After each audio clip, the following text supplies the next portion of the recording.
conference is being recorded. This conference is being recorded. In the name of Allah, the Beneficent, the Most Merciful, the Truthful, and the Most Just. May Allah's Assalamu alaikum. I want to first apologize to whoever may have wanted to put forth a disagreement with me if you could not unmute your phone. I thought that was being taken care of, but so if you have something that you disagree with me about, you feel free at this time to unmute your phone and express it.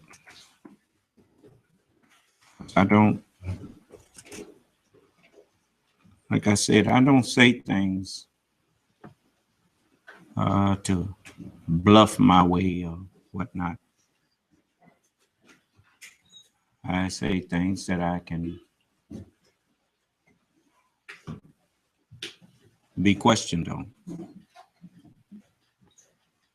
and give you my reason for saying it. I'm not a person who claims to be teaching something, and then when I get questioned about it, get angry because the person asked me a question that I created and then can't answer. This world is full of people who try to tell us things and get angry when we question them for what they're telling us while claiming that they're teaching us. You teach people, you program computers.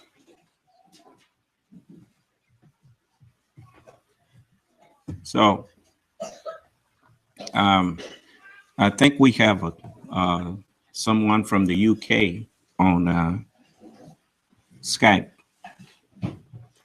that we want to allow them to introduce themselves, and then we will have dialogue, or I will field whatever questions they may have for me. Are they online?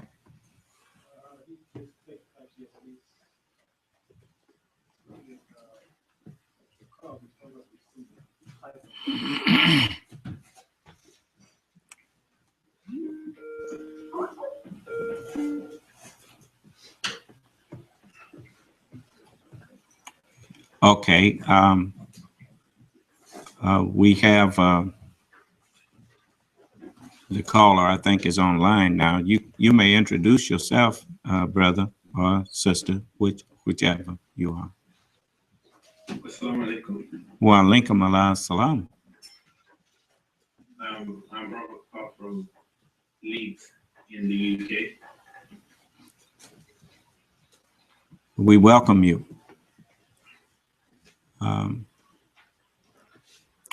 So you want to tell us a little about yourself, or you can get right into. Can you hear me? Yes, sir, I can hear you.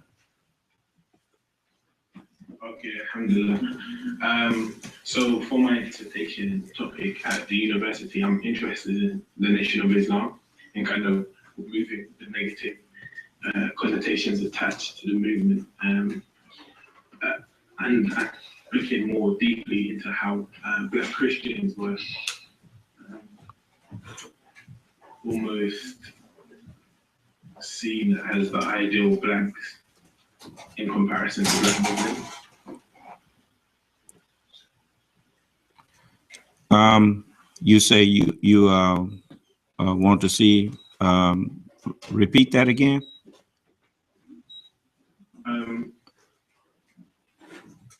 So I'm doing my dissertation study at university, and I'm just wanting to look more into like the role the nation actually played in the civil rights movement and how they kind of had that theological principles which helped and sustained the Black community, and also kind of looking at how Black Christians were seen as the ideal Black people, and kind of removing that negative connotation attached to Black Muslims. Well, the Nation of Islam, in hindsight, most people, you know, as you look back on history, you get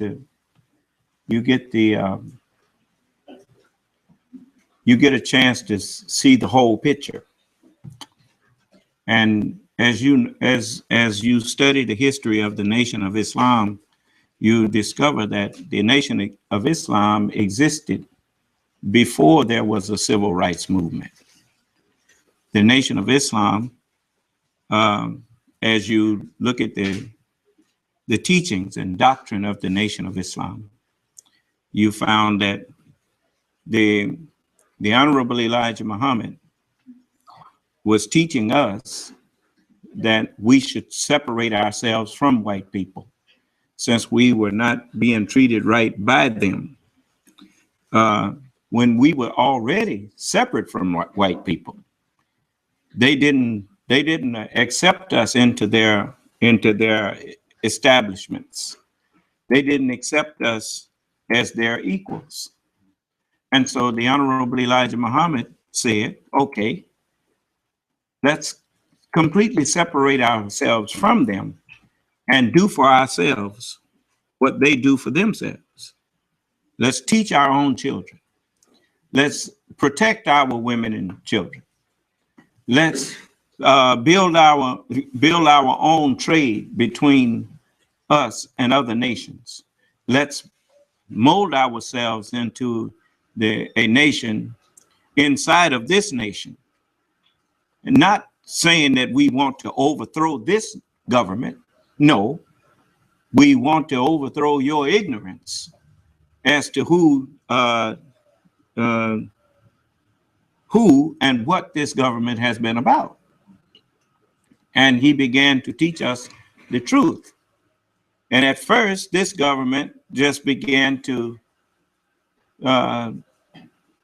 try to persecute the Muslim followers of the Honorable Elijah Muhammad and try to frighten us away from him and his teachings.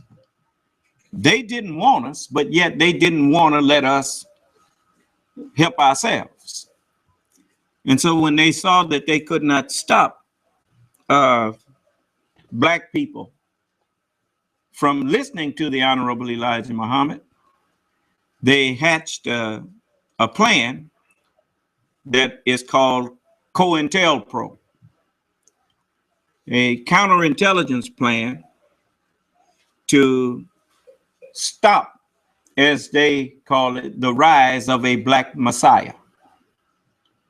And so they began to, you know, many people think the civil rights movement was started by Black people, but it was not. It was started by white people with a Black man that they put out there, you know, Martin Luther King. And even though Black people wanted these things, just like Rosa Parks standing up on a bus and demanding justice, that all stemmed out of the teachings of the Muslims, that people saw us, the Black Muslims, whom they didn't want to even be associated with, but they saw the Black man for the first time standing up to white people, and not only standing up to them, but telling them that they are devils and that Allah is going to destroy them for what they have did to us. And they were waiting on the white man to kill us. But when the white man did not attack and kill us, it gave other Black people some backbone to stand up and start demanding things too. And so the civil rights movement, you notice Dr. King, he referred to Black people as Negroes. Marcus Garvey referred to Black people as Negroes. The only ones that referred to Black people as Black people was the Muslims. the Honorable Elijah Muhammad. And the NAACP and those organizations were set up by white people to pull black people away from accepting the Honorable Elijah Muhammad and the teachings of what they called black Muslim teaching and the Nation of Islam. And so the Holy Bible says in the 83rd chapter of Psalms that they have taken crafty counsel and said, let us cut them off from being a nation. You see? And so the Honorable Elijah Muhammad, if it had not been for the Nation of Islam, there wouldn't have been no civil rights movement. Because there'd have been no need for one, and white folks wouldn't have participated in that. But to counter what the Honorable Elijah Muhammad was preaching about separation and us going for ourselves, the civil rights movement was born. You see? And I'd welcome anyone that would try to argue that that's not so. I welcome that. Welcome them to come in and try to tell me that there would have been a civil rights movement. There wasn't no movement at all before the coming of, I'm talking about meaningful or something that was, because they destroyed the UNIA. They accused Marcus Garvey of mail fraud and deported him. And Noble Drew Ali, you hardly found any validity given to him nationally for anything. They tried, but they didn't have the knowledge necessary. You know, the first one that actually began to teach us who we really are was the Honorable Elijah Muhammad. Otherwise, we would have still been walking around here, the only black people on earth, referring to ourselves as Negroes. And yet in Black History Month, you don't even hear them mention the Honorable Elijah Muhammad. And the reason for that is because if they mention him, they would have to mention what he was teaching. There was a time when if you called white people devils, it would have been considered racism. I could call them devils and won't nobody come in here and accuse me of racism.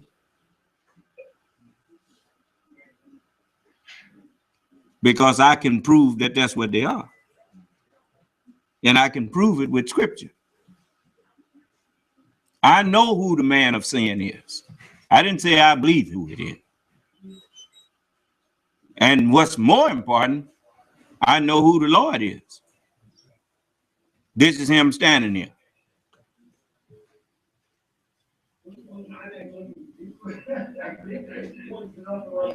Who's that laughing?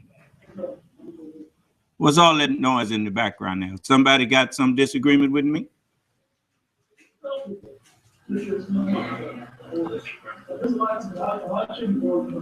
Brother, are you there? Yeah, I am here, brother. Sorry, okay. I'm in the library, so. Oh, I understand. Okay. So, you know, I'm the fulfillment of what Prophet Muhammad said, that in the last days the sun would rise from the west. Because that is the prophecy that the Bible tells you. It says that unto you that fear my name shall the Son of Righteousness arise with healing in his wings. And the Holy Scriptures are my wings. They are, it's just like a hospital has wings in it that specialize in certain areas. Well, the mind that's in me has wings in it. I'm like when I quoted what Prophet Muhammad said. Well, that is wings, a wing, a part of my mind. When I quote Jesus, that's another wing, a part of my mind. And all of the messengers collectively, as when Satan was asked by Jesus, when the man was possessed of evil thoughts or devils, and Jesus met him and he asked him, "What's your name?" He said, "Legion, for we are many." Well, that's like cancer. Cancer is hard to cure because it's a community of viruses. It's many. And so the cure have to be many. Christ is many. And that is all of the prophets and messengers collectively. They are the body that is called Christ. Like all of the wicked thoughts that people have and whatnot, they are called devils. And when they in your head, then they are your devils. As the Holy Quran says, when they are alone with their wicked thoughts or their devils, they say, surely we was only mocking, we really with you. But now you have the man that have the answer to all of the devils. And I'm able to cast them out. We take truth and hurl it against falsehood, so it knocks out its brains, and lo, it vanishes. We there is talking about the Son of Man and the holy angels, and that's me, and the Holy Scriptures. You see, so I'm always happy to make you understand that it's not the civil rights movement is not the answer, has never been the answer to our problems. That was just an effort on the part of those who enslaved us to hold us in slavery willingly, with false hope that someday that they would accept us as equals, so that we would not, as a people, decide to go on and unite and become that which Abraham prayed for. Well, Abraham and Ishmael prayed that we would become a nation. They said in the 2nd chapter of the Holy Quran and the 129th verse,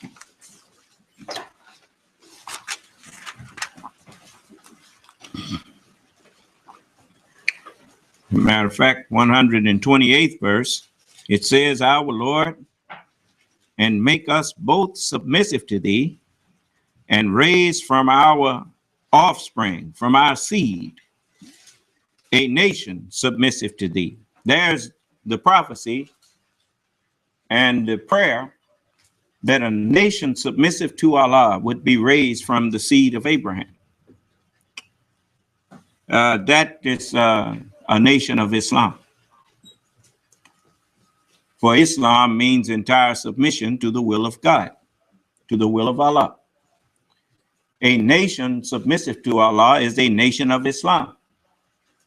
Yet you see those who claim to be Muslims, they try to denounce the nation of Islam and say that's not true Islam. When now we finding out that we are the only ones who did have true Islam. For ISIS didn't come from the nation of Islam. It came from them. Al-Qaeda did not come from the nation of Islam. It came from them.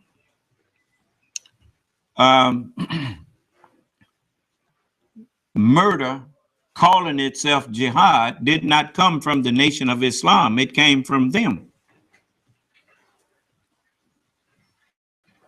And yet you don't hear any of them come in here and put forth civilized argument against me to prove that what they are practicing and calling jihad is jihad. For the Holy Quran says, nay, we take truth and hurl it against falsehood, and it knocks out its brains, and lo, it vanishes. And woe to you for what you describe as holy war.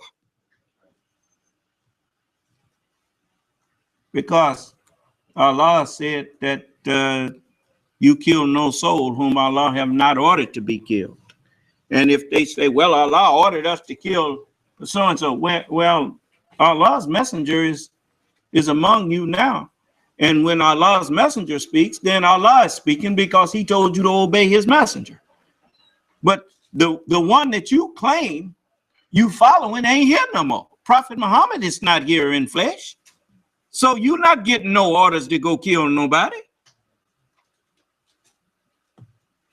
So why are you killing people? Because you are of your father the devil, and the lust of your father you will do.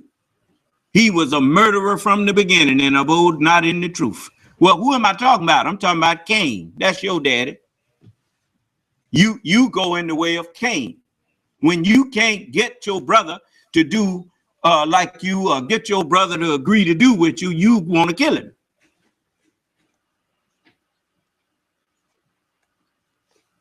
If I can't get my brother to agree with me, I tell him to you is yours and me is mine. And Allah will judge between me and you. Because Allah don't need me to do no killing for him. He told me, thou shalt not kill.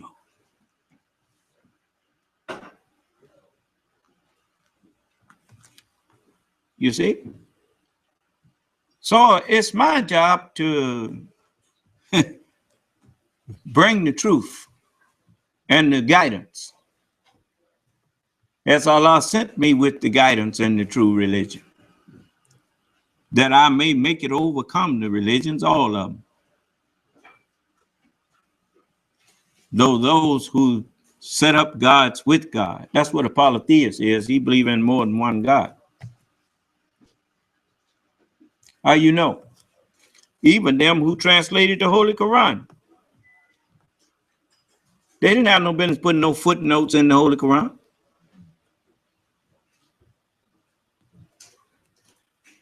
You talk about the Christians don't respect the Bible. The Christians respect the Bible that they claim to believe in more than you respect the Holy Quran, because them footnotes don't belong in the Quran.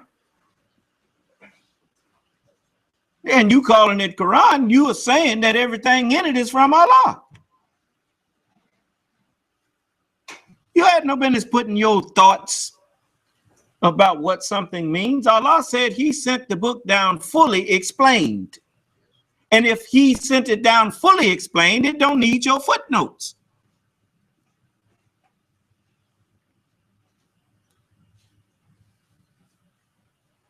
Now you see why they don't come in here.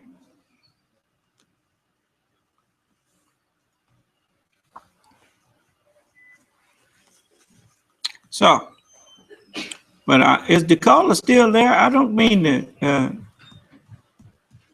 stop you from questioning me. Okay. That's interesting what you're saying, and I'm just making notes of what you're saying. Okay. Yes, the whole world, all the world of Islam has to learn what has happened here in America. Because Islam of Muhammad of 1400 years ago, that was for that time.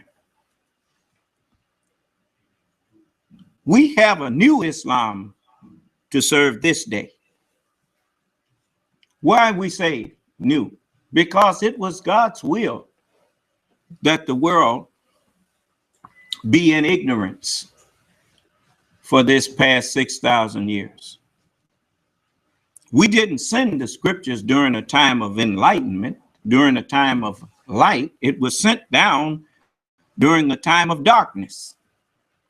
It says, surely we revealed it on the night of majesty. This is, let's go to it. That's chapter, I think, 86 or somewhere around there. 87, huh? 97, that's fine. 97.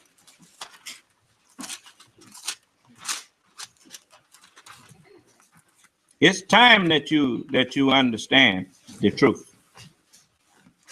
It says, in the name of Allah, the Beneficent, the Merciful. Surely, surely means without doubt. Surely we revealed it on the night of majesty. Who is we? Understand this. Allah already told you that he made a covenant through the prophets. So the we is the prophets. And the mere fact that prophets were sent was telling you that it wasn't time for this stuff to come to pass. Because prophets don't come to tell you what's happening. They tell you what's going to happen. Huh? He said, surely we revealed it on the night of majesty. And what will make you comprehend what the night of majesty is? The night of majesty is better than 1,000 months. It's letting you know that the time that is, and it's called a night of majesty, because when you talk about majesty, you are talking about something with authority or someone with authority. Just like they referred to kings as His Majesty, because he has great authority.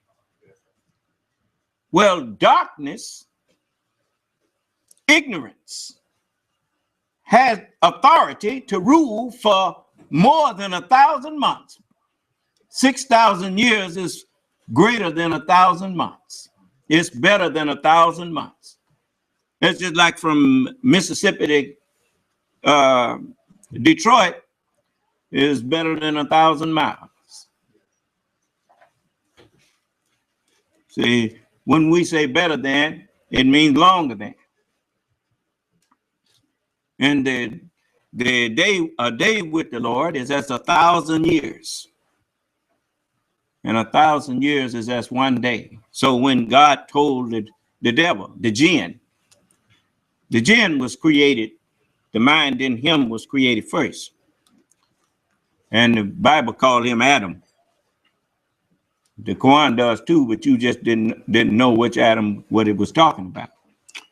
When the Bible says that by one man sin entered into the world and death by sin, then if one man is the way sin entered into the world, then that one man is the man of sin. Is that right? Okay. The man of sin, it says, as in Adam, all died. Now you know who the devil is. Adam.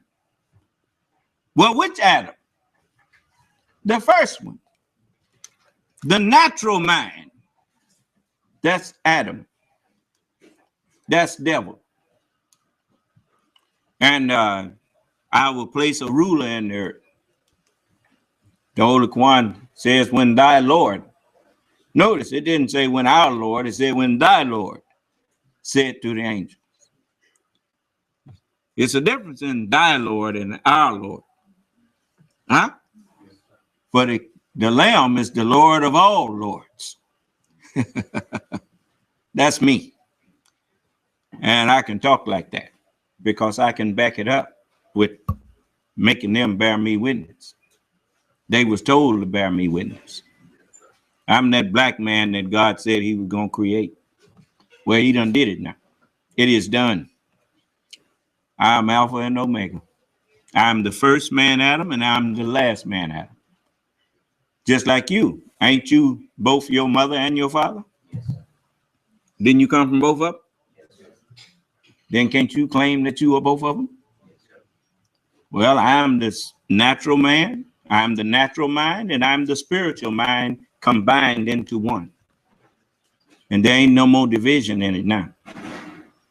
They work together instead of against each other.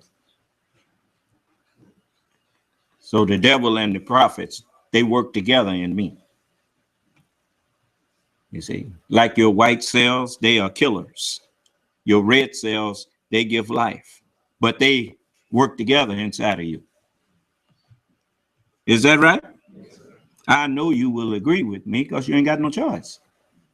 The truth bears me witness. And the falsehood that you've been living under, it just don't go now. Remember, Iblis, he called Allah his Lord. He said, my Lord, as thou hast judged me to be Aaron. So to Allah, he's Muslim. Now what? Yeah. And when he told Allah, he said, you know, you done made me Aaron here. I'm going to make evil seem fair to him on earth. And I'm going to make them all deviate. And Allah said that, yeah, that's what I've made you for. That's the right way with me. Huh? Well, that is what they've been doing. But you notice, now that I'm up here teaching, he shut his mouth. The kings of the earth shall shut their mouths at him. That's written. So I'm very comfortable in my skin here. I guess I'm like President Obama now. He's comfortable being president. I'm comfortable being the Lord. I couldn't say that before because it was such a big title that you don't just stand up and tell people that you're the Lord. But enough of them done told me that's who I am that I've started to believe it. Remember on The Matrix when the one that woke him up said he's starting to believe? Yeah. So I'm comfortable with my knowledge. The knowledge that's in me makes me comfortable to say what I say. You know, I couldn't always say that because I hadn't grown into that. But as my teacher said, he said, I know you will not agree with me, but you will grow to do that. That's right. And he knew I didn't agree with him totally about I'm God. No, I can't accept that. But now I understand what he meant, and I accept that. You see. So with the first Adam, which is the white race, this is all was prophecy. See, people forgot that the Bible and the Holy Quran was brought by prophets. And they reading it like it's something that happened a long time ago. We weren't talking about something that happened a long time ago. We was talking about something that was going to happen. And when the white man was made, then that was the beginning of the fulfillment of what let us make man in our image after our likeness. How could you think he was the first man if us made him? What was we?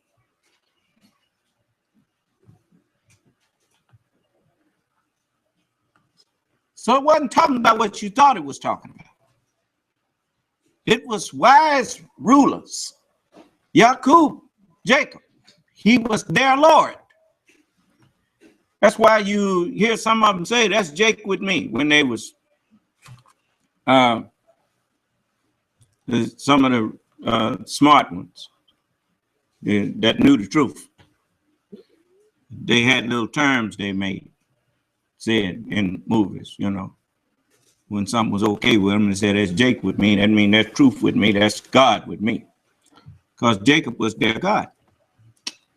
And the brown man, the yellow man, and the white man, they came during the past 6,000 year time period. They don't have no history past that. Just go and tell them, come in here and show us your history, what you did 7,000 years ago. They ain't have no history in no 7,000 years ago. They wasn't here. They was in us. So their maker, Jacob, he brought the knowledge of how to make them. And even with him, he wasn't expecting to find brown, yellow, and white in there. He was found more in us than he knew was there. And we done found a whole rainbow in us. That's the truth. We are really the son of man, literally. And so we don't say that out of some false delusional sense of self-importance. We say that to straighten out the lies that's been told. The black man is not inferior to anyone. The black man is the father of everyone. You'll notice at the end, when everybody done got everything all messed up, you see it's a black man standing up here straightening it out. That's what daddy do. He straightened out and shut everybody's mouth that thought themselves arguing. And if you think you can argue with me, you come on in here and keep a civil tongue in your head. And you question me and I will question you and see who wind up being the only one talking.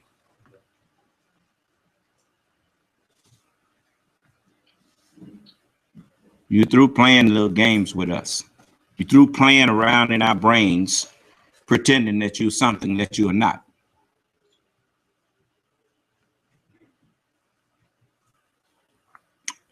So, I'm always, now this night of majesty, it lasts, it's a 6,000 year period where man would be spiritually ignorant, but materially wise. Did you hear what I said? For you notice, this world is filled with people of genius. You have people that can tell you about, look at Dr. Neil deGrasse Tyson and the scientific community.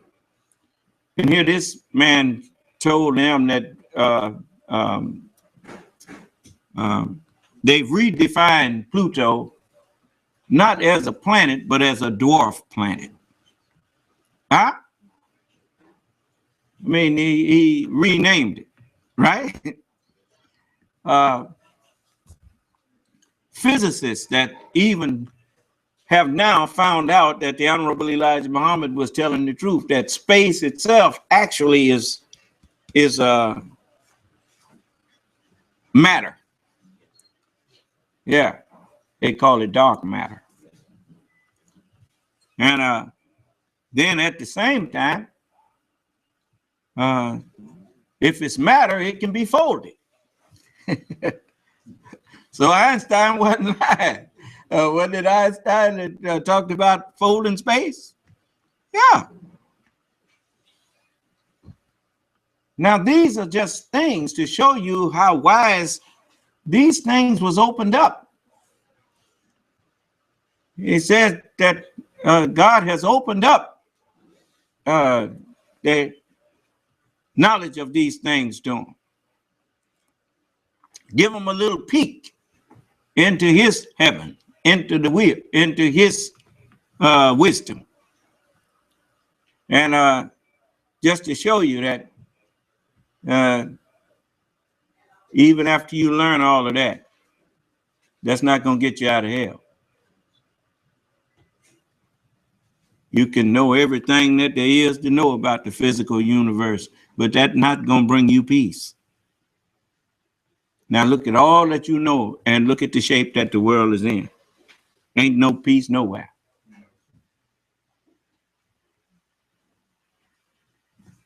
Till you come in my class. And when you come in my class, you find peace. That's why you keep coming back in here. Even my enemies keep coming back in here. Well, it's the truth. People that hate me, that this Listen, I don't know what these fools keep listening at you for. And he in here. Thinking you fooling me. You're in here because for just that little few hours that you hear me, your mind gets set at peace.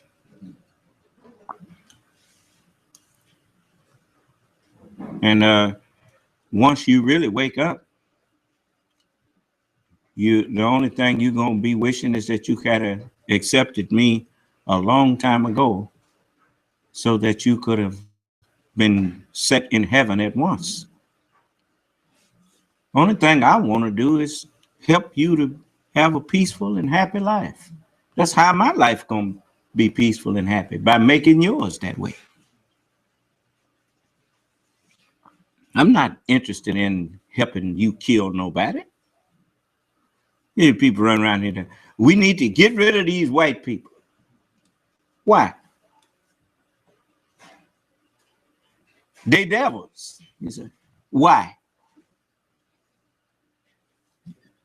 Well, we know we made them. Well, then why you want to get rid of them for being what you made them? Is it their fault or is it yours? Then they get mad at me. Oh, well, that's because you didn't have nothing to do with them being made. I did. The mind that's in me, that's what I'm talking about. I am of that school of thought. That's why I can speak with authority like I do, and they say nothing. It ain't about getting rid of the devil. It's about changing. You know, you don't get rid of polio and get rid of these diseases that you have. You change them. That's what immunity does. It changes them. That's why they say the chickenpox virus is still in you, and it'll morph into shingles on some people, right?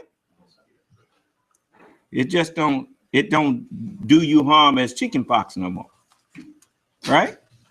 And that corrupt mind that we put in white people, that wants to always make other people into slaves and trick people into, you know, they use psychology, you know.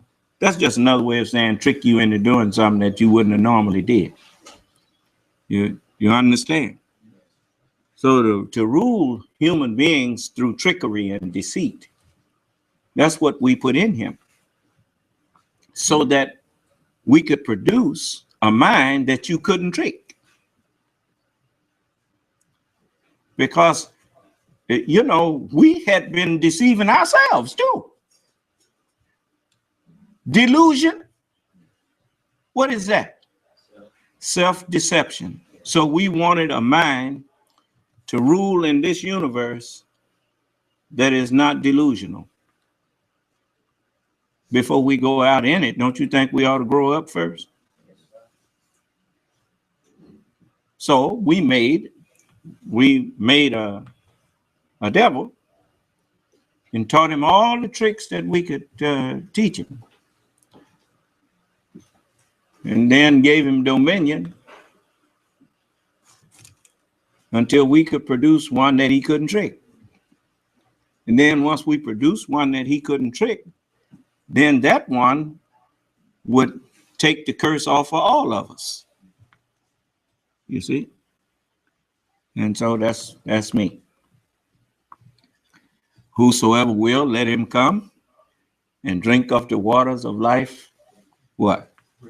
Freely. There you go. You see? I share the truth with everybody. You know? Run around here insulting each other.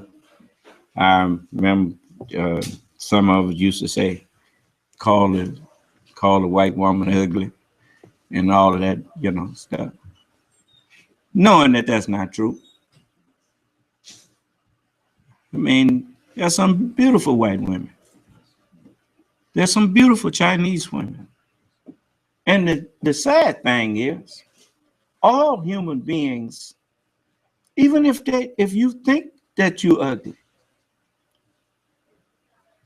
We are made out of clay. Are you aware that you can remake yourself? You'd be surprised how your actions began to make you look different. It's really true. Pretty is as pretty does. Ugly is as ugly does.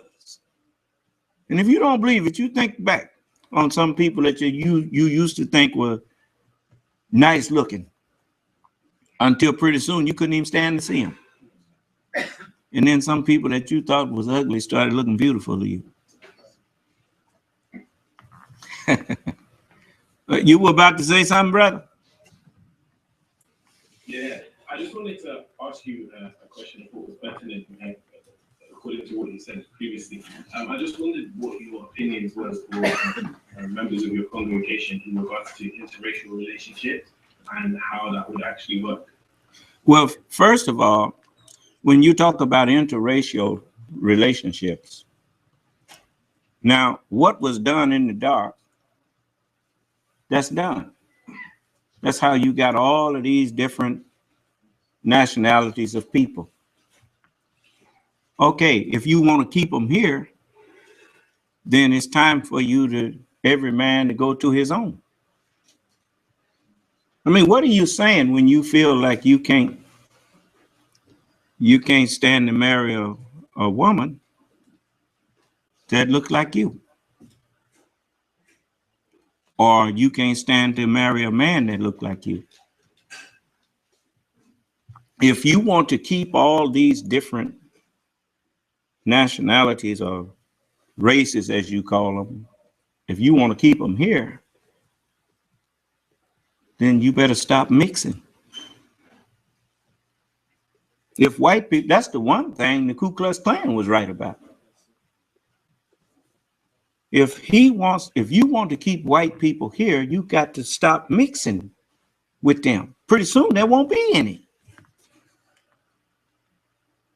Not only will you not have them, then you won't have their talent either.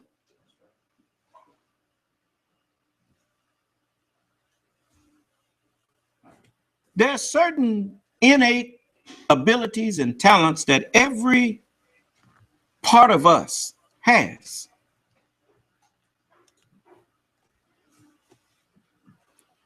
And if you lose that people, you've lost that talent.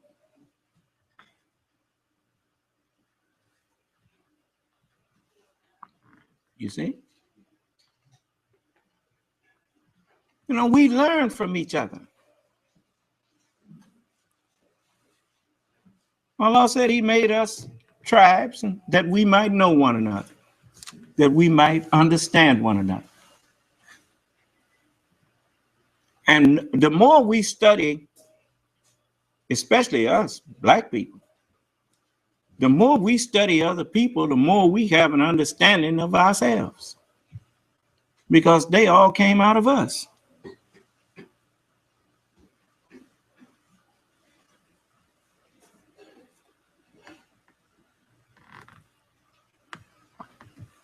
If you killed all white people on the earth, you still haven't gotten rid of them. Because we could bring them back, because they're still in us. But if you kill the black man, you kill all people. Of course, you can't kill the black man. Because who brought us into being in the first place? We're the only created man on the earth. Everybody else was made from us.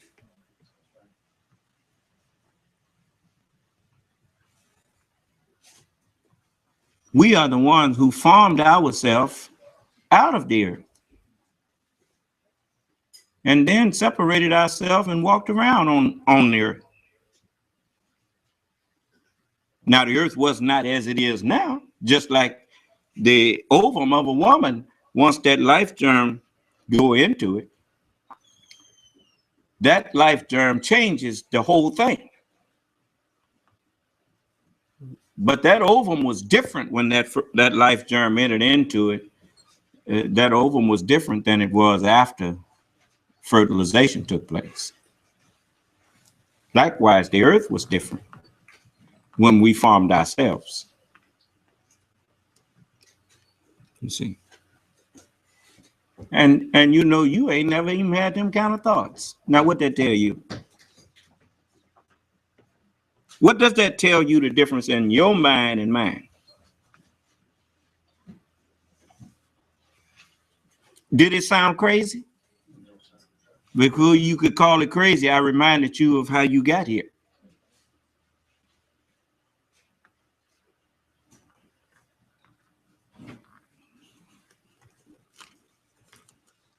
I'll tell you something else that you haven't thought about.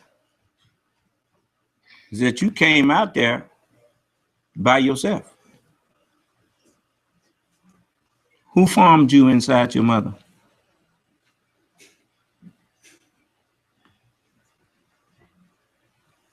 Well, then why is it so hard for you to believe that the first man formed himself inside of the earth?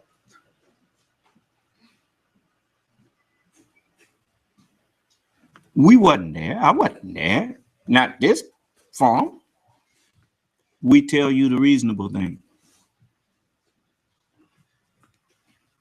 You see? So it is much that we have to share. Just depending on how deep you can go with us. Don't do no good to go swimming if you're the only one can go down there and you're leaving the rest of them behind. You got to swim with it.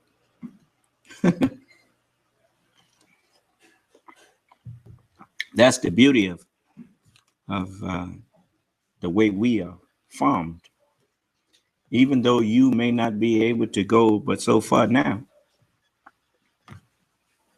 the nature of our brain is that it just keep on allowing more and more room for the mind to expand until we can keep swimming together.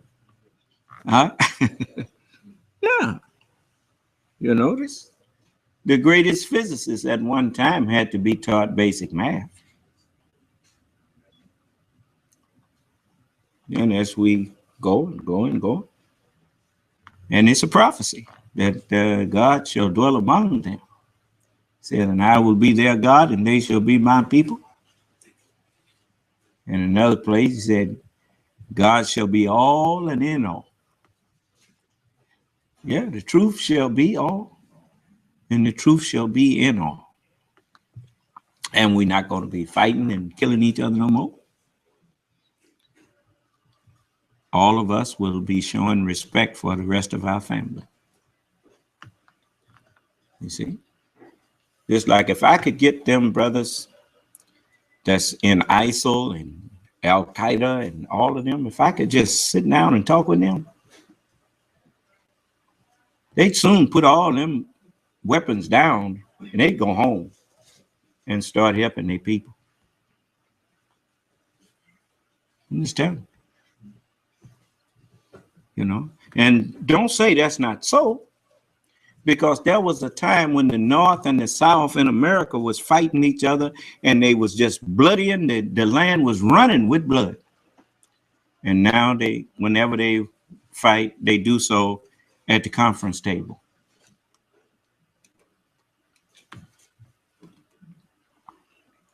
They've learned that you can settle your differences without taking each other's lives.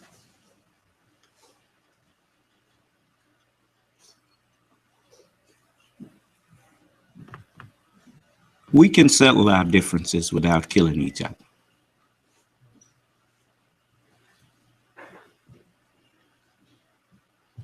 Especially when you look back at what the gains were from all that killing. Zero. We gained nothing. And we will never know how much we lost.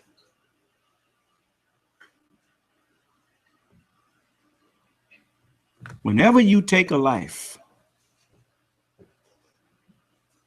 then you have cut off whatever potential good that person may have done if you hadn't cut them off.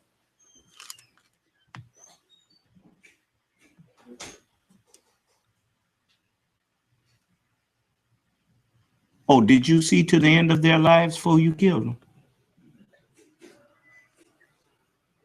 Then how do you know that they were not going to contribute something worthy and worthwhile to humanity?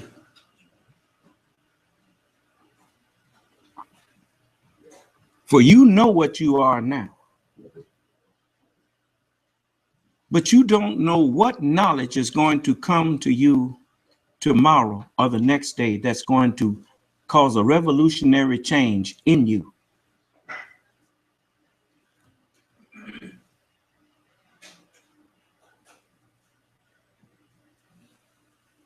So no, I don't want to kill you.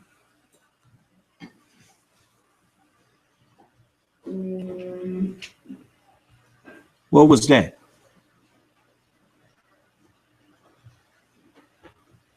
Sir? What is it, brother? Hello, hi. Beg your pardon? Hello, can you hear me? Yes, sir. Oh no, I just wanted to also ask another interesting question about land separation. In the earlier terms of Elijah Muhammad, he spoke about the nation wanting to acquire 4 to 5 states in the south. So I just wanted to ask your opinion on would that still be applicable today, and how that would benefit Black people. The Honorable Elijah Muhammad was only asking for what is right. I heard Ronald Reagan once say that when he was justifying America's aid and defense to Israel and is settling them on some territory over there, he said that where there is no land, there can be no freedom. Well, white people know that they cannot, that the lie of setting us free wasn't going to hold up forever. How can you claim to have freed me and my people after 400 years if you didn't give us no land to go free with and offer us the knowledge necessary and the help necessary to get on our feet?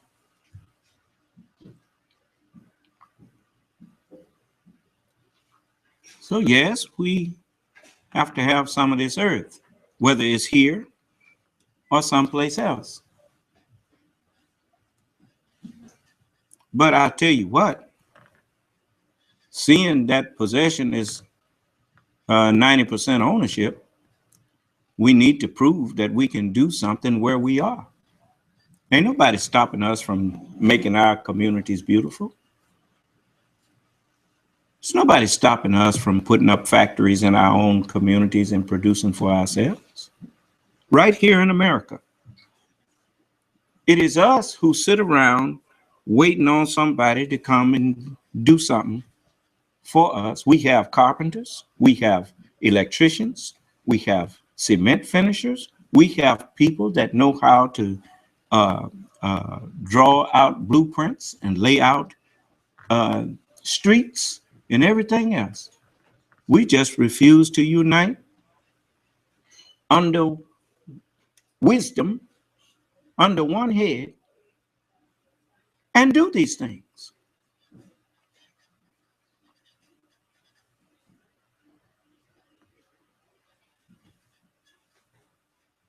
So it's time now for us to stop looking outside of ourselves for somebody to do something for us that we already have the ability in knowledge and understanding and resources. We have many wealthy millionaires and even some billionaires that are Black people right here in America. We don't need the government to give us anything. if we would just get together. Then we could give ourselves what we was looking for others to give us.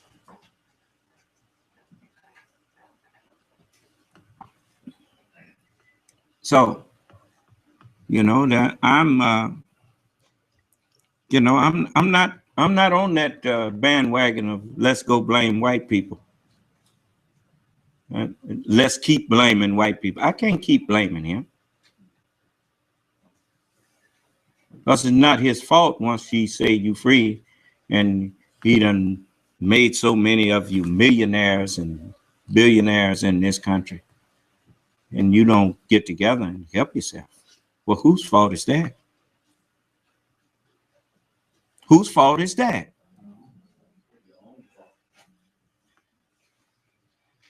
Son of man. Yes. Hey, how you doing today, sir? I'm not complaining on you. Yes, sir. Yes, sir. You were saying?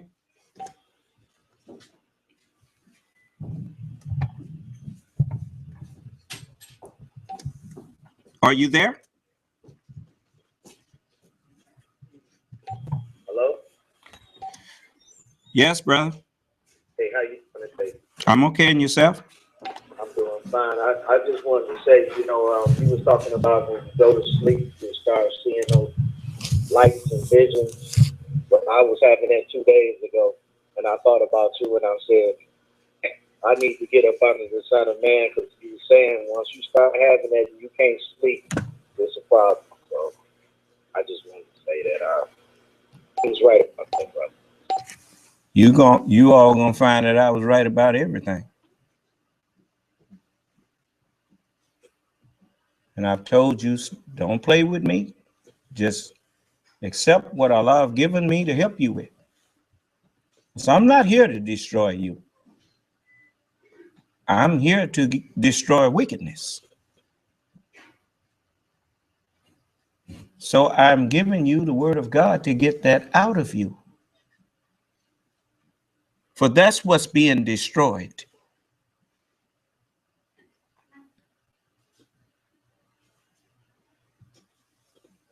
You see, and if you don't have it in you, well, then you're safe.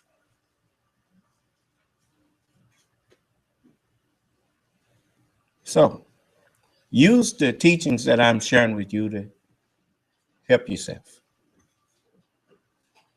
Once you repent, you sleep good. And I wish for you to sleep good and rest well. And if Allah chastise you and show you that I wasn't lying, then that's because he wants you. So you just straighten yourself up and do right. But yes, brother, we got to have some place that we can call our own. And I don't need to hold earth. I don't mind sharing. None of you is a Muslim until he loves for his brother what he loves for himself. I don't want to see the Chinese or the Japanese or I don't want to see any people, white people and nobody else, without a home. I would like everybody to have a home. In my Father's house, or what? Many mansions. And if that wasn't so, I would have told you I'm going to prepare a place for you.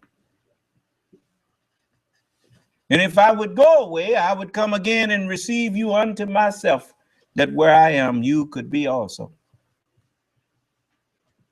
But it's not necessary. It's plenty earth. We even got some earth that the ice been covering up that's being uncovered for you to live on. It ain't got to be fighting and going on over this earth. Let's each of us get someplace and compete with each other in the doing of good and see who got the best idea, and then we'll all adopt that. That beats preparing bombs and bullets and poison gas and stuff to drop on each other.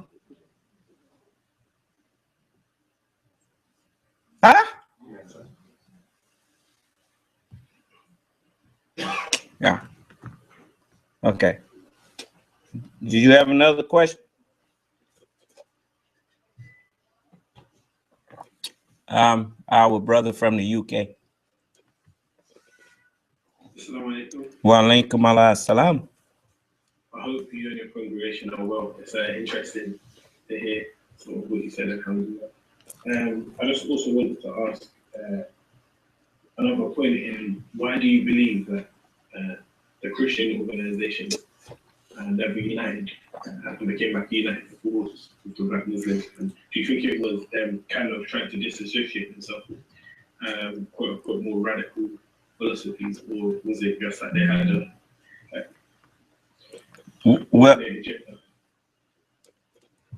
Well, those who invented the religion of Christianity, they were mischief makers. They made up that religion.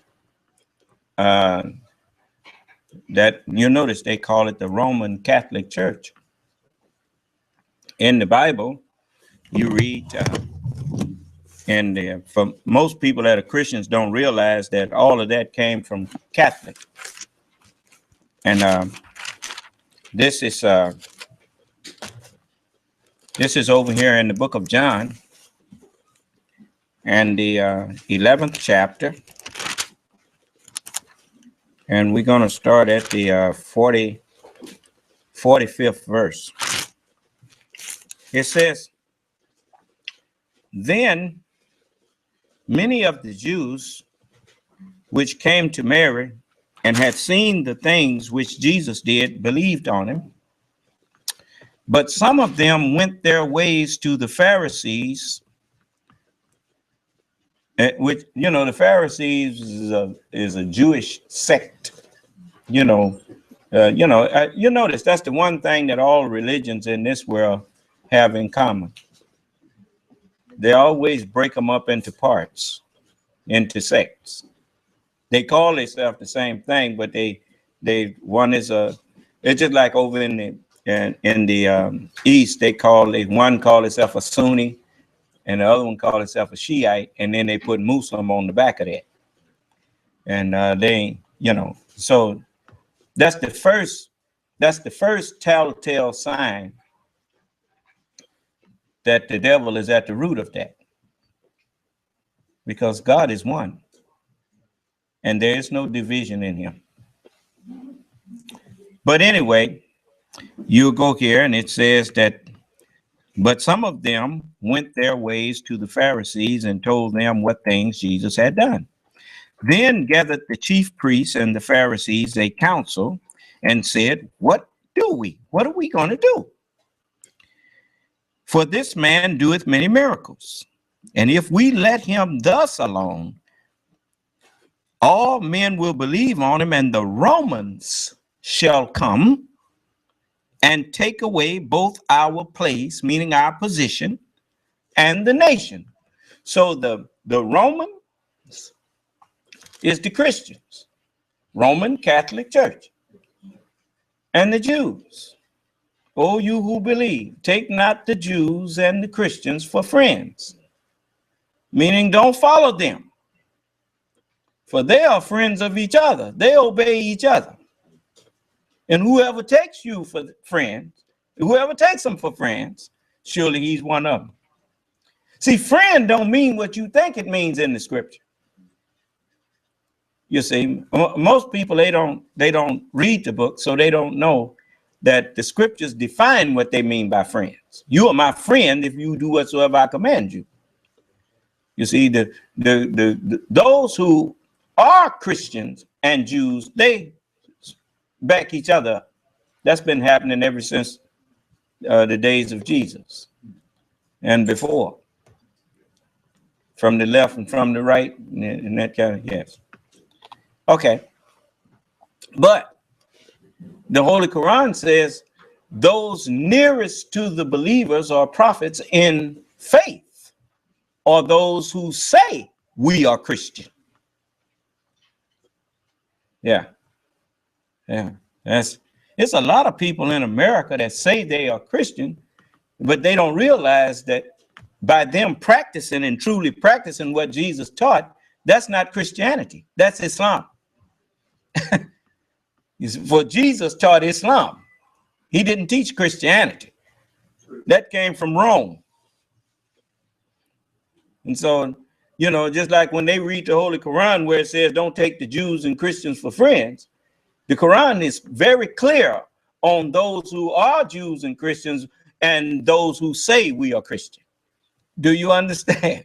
And it's a difference, you see, because those who say they are Christian, my mother said she was a Christian, but she didn't realize that, no, she was not a Christian.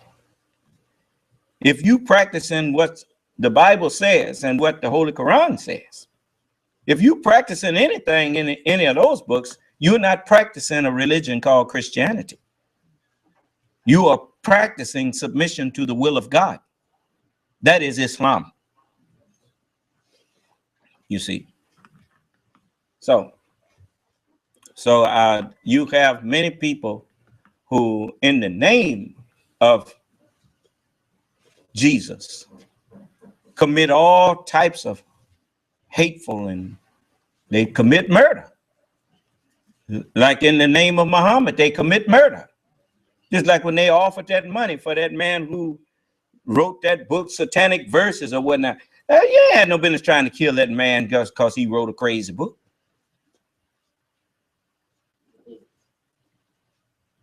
Just because a man draw a cartoon and call it Muhammad, you want to kill him? You are insane. People come in here and cuss me and do some everything. I don't want to kill them people.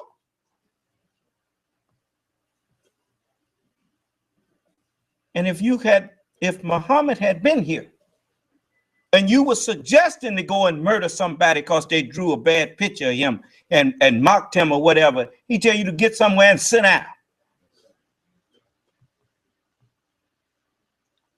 There's no compulsion in religion.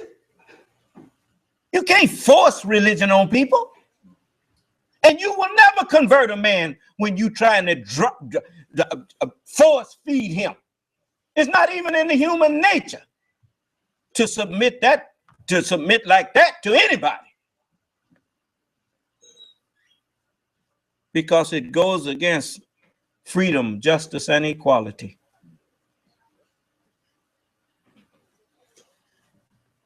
The Holy Quran says, say to them, put me under no burden by your Islam.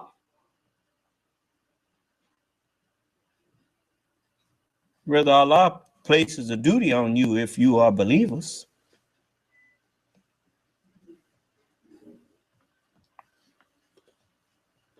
Man's duty is to fear God and keep his commandments, not to fear you and keep yours.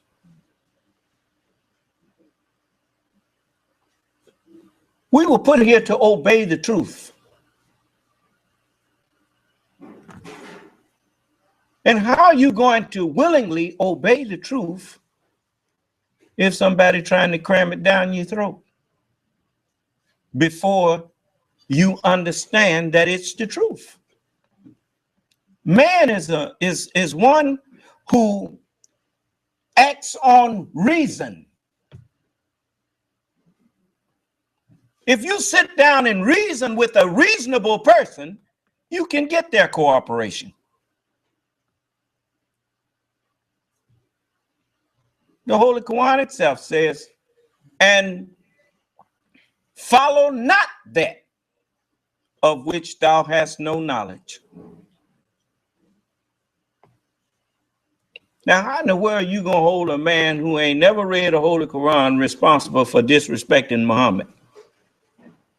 And even if he had read a Holy Quran, he couldn't disrespect Muhammad now if he wanted to, because Muhammad ain't here. Jesus ain't here. Ain't none of the prophets here.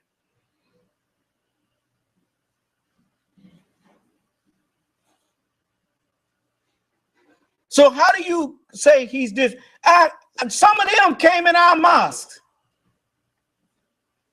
and said that the Honorable Elijah Muhammad was no messenger.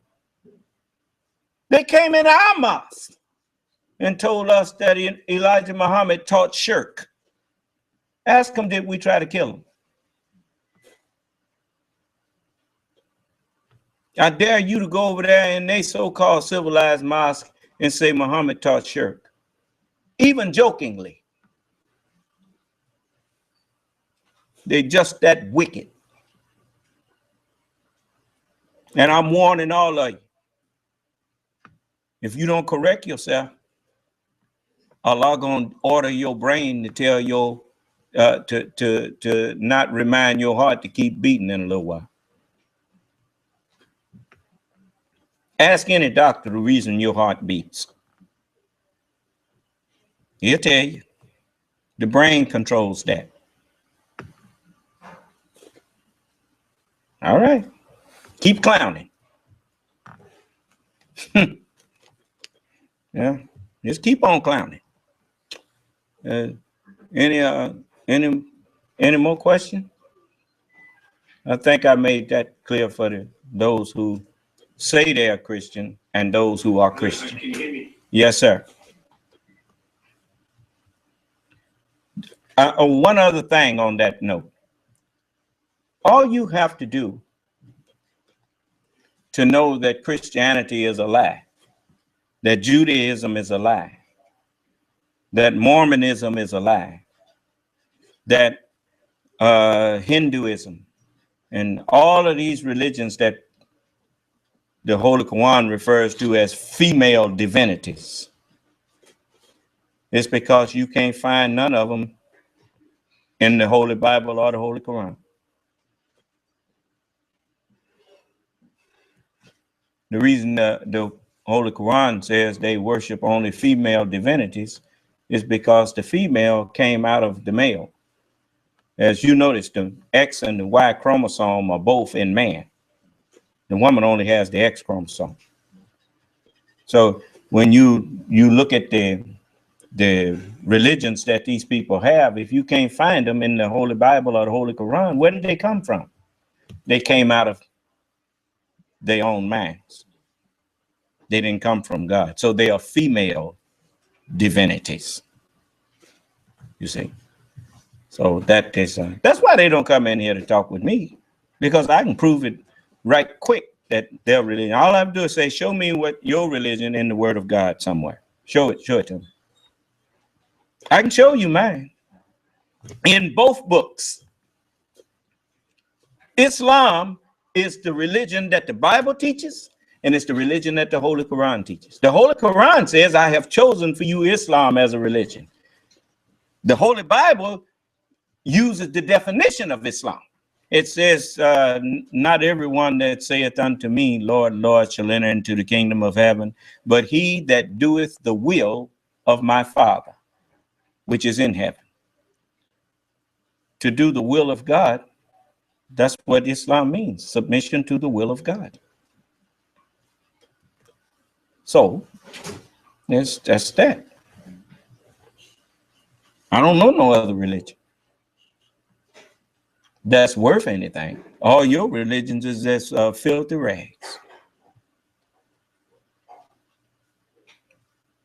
You remember when Minister Farrakhan, they accused him of saying Judaism is a gutter religion? And he never actually said Judaism is a gutter religion. He just said that you using God's name to shield your gutter religion. Huh? And then he started apologizing for that. Yeah, I bet you can't make me apologize for calling your religions gutter religions. You know why? Because it's not because I'm being hard-hearted. It's because I can show you in the scripture that the scripture call your religions gutter religions. See, that's the difference in saying something because you know it and saying something because that's how you feel. Feelings ain't gonna get it. See, I know what I'm saying. That's why they don't say nothing to me. That's why they don't interview me. They interview everybody. They won't interview me. No, sir. I'm saying this, and you would think they would say, well, we'll show him. Yeah. Yeah, you come on, show me. Anyway, brother, what was your other question? No, I just wanted to say I have to go now because I have class early in the morning and Oh, it's quite late. okay. In the UK. I just want to extend my thanks to you and your congregation for allowing me to ask you questions. Well, I thank you for your respectful way and demeanor, brother. And you tell all our brothers over there that, you know, they'll give me a chance and I'll show you. We are bringing in a new way of life and peace and the true religion of Allah, which is entire submission to his will. You just give me a chance and I'll show you. You know, they say praise be to Allah, but we live it. Okay. Thank you very much. And thank you, brother. May Allah, assalamu alaikum. Now, you see, and you say ain't nobody listening to me. Oh yeah, it's plenty of people listening to me. It's man up at early in the morning. What time was it over?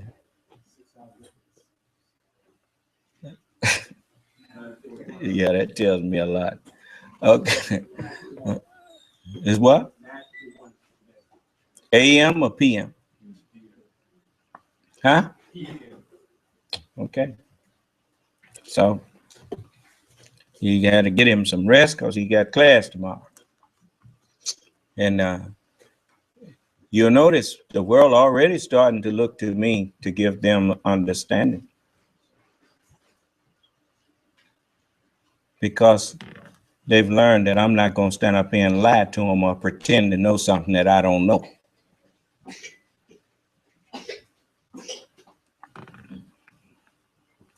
My answers don't never not make sense. Every answer I give you, it will always make sense, and you won't need to ask me no other question about that answer.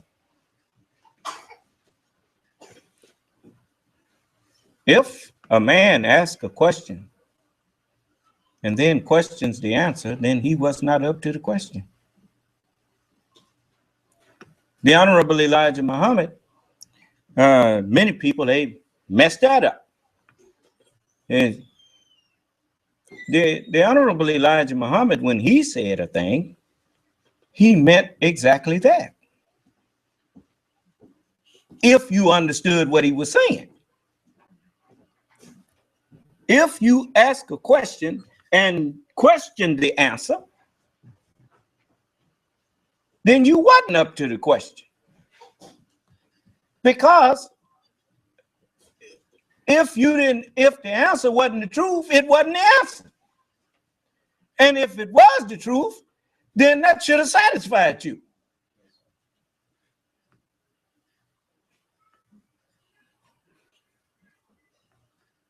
A question denotes that you're searching for the truth. Well, if the person gives you the truth, then your thirst should be quenched. 2 times 2 is, if the child asks, what is 2 times 2? I said 2 times 2 is 4. And don't ask me why. Then you need to go and study basic math.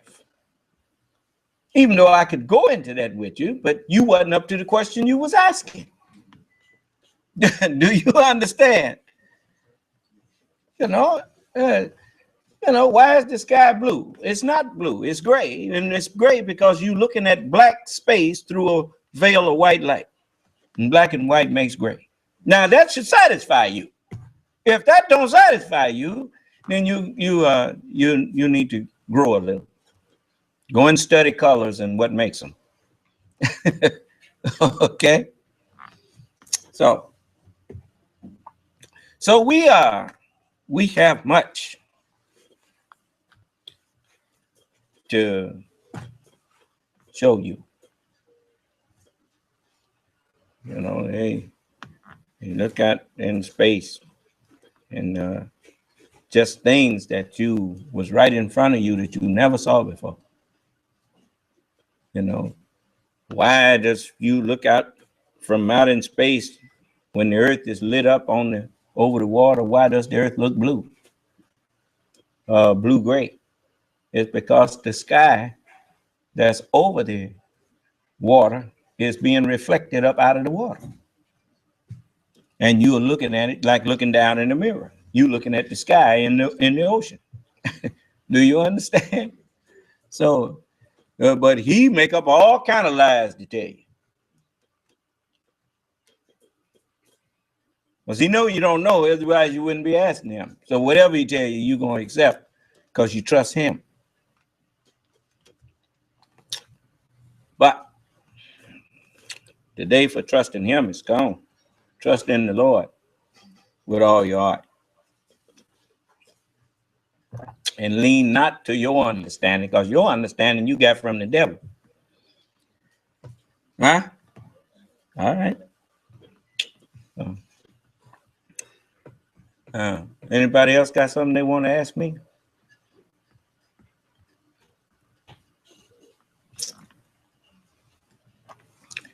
I think I need to say why I told you I'm the supreme being. It is because I have supreme knowledge in my head. Supreme means the most high. You notice everything that's in the Holy Bible and the Holy Quran, I'm the only one that can explain them. Well then, that's the only thing that makes one being superior to another being, is what he has in his head. Do you know of any knowledge greater than the knowledge of God? The knowledge of the scriptures? Even Donald Trump admitted that. Well, didn't he? He said his book is only second to the word of God. That's what he said, right? The Holy Bible, right? Well, then he ain't got no argument with me then, do he? So, you notice they was asking questions about why the Supreme Court won't do this and why it won't do that. I answered it right away.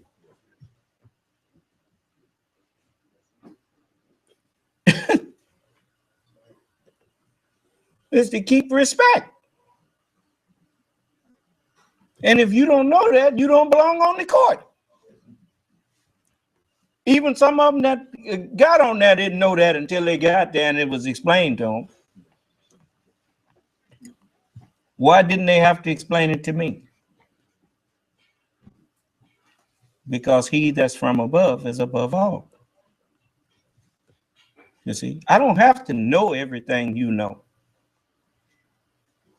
in order to be who I am. Because even the things that you know, when you share it with me, I know more about what to do with it than you do. Because that's the nature of the mind that's in me. Part of leadership is knowing how to find out what you need to know in order to be effective. Many people go around reading books and just reading a lot of stuff. I don't do that. Because most stuff bores me anyway. So if something attracts my attention, it's because it's something in there that I need to get out of there. I'm not attracted to foolishness. You see, just like a magnet, certain things a magnet is not attracted to. It has to be able to conduct a magnetic field for the magnet to be attracted to it. In a natural magnet, you see. So this is the way my mind works. If knowledge, certain things that people be looking at, just like me, I like sci-fi. Because a lot of the things, It's an old, you remember that song? I said I wasn't going to tell nobody, but I just couldn't keep it to myself. What the Lord has done for me. That's okay.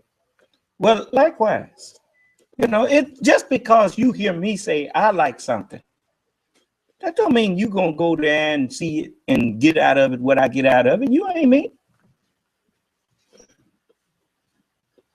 You ought to just be thankful that I share with you some of my sources.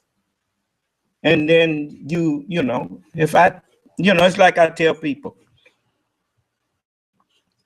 certainly you can read the Bible, but don't be trying to decipher what it means, because you're going to wind up deceiving yourself. Now, if you want to go and check something out that you heard me teach on, fine. But ain't no sense in going there thinking you're going to be able to extract out of there what I get out of there, because you're not.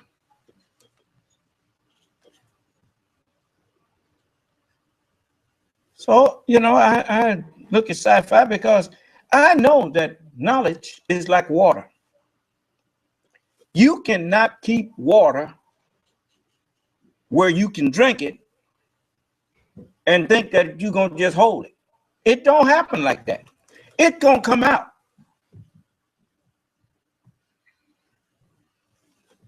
That's the way the truth is. It come out some kind of way. Planet of the Apes and all that kind of thing. Planet of the Apes, where the apes was ruling the man and who came from who. There you go. You see? Where he get that storyline from? He came from us and took dominion over us, because we gave it to him. Well, if you're going to let me take it, that's okay. It's okay if you're going to let him take it. We let them have dominion over us. See? It's all there. And now I know it's there, and I know where to find it. And he don't dare come in here and say, prove it, Mr. Son of Man. Not only will I prove it, I will prove it so much that he gets shamed. Like Mr. Neubauer, he thought he's going to ask me about white people being devils. He was sorry he asked me after I started going into it. And I did ask him, you sure you want to go there? Well, you go there, I'll go there with you. You need to think that's going to turn the audience against me. It's going to turn them against you. And because they're going to find out that you've been knowing things and didn't share it with them. Maybe. So, Geno Jennings tried that. I know how life goes. This man standing here now is that same little baby my mama called me before she called me her knee baby, because her other baby was, my little brother, but I was the one that was on her knee when she came to California. And but this the same mind. It's just grown. It's like he didn't understand what I was telling him when he asked me, was Yakub the one in the beginning? I said, yes. He didn't get that, because he'd been playing with our teachings. The worst thing you can do is try to fight a man with his own products. He knows things about those products that you don't know.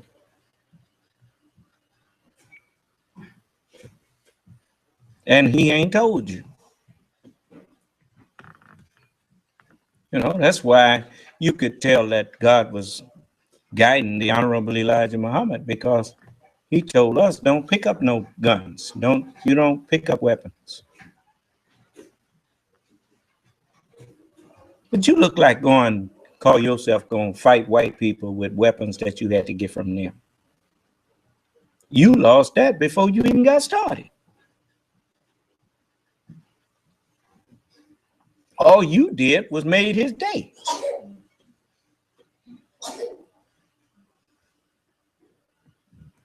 No, it's just like you pick up the scripture against me. You done lost that before you got started. You just don't know it. In the volume of these books, that's me there. You talk about throwing the rabbit in the briar patch. You ain't did nothing. When you start talking about you gonna get the scripture with me. Yeah, right on. All that is a transfusion to me. That strengthens me. They desire to put out the light of Allah with their mouths, and Allah will allow naught save what?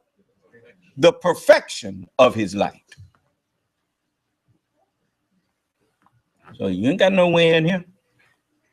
Tell you like that man on Dune there. Say you go try looking in that place that you dare not look, and you find me there looking back at you.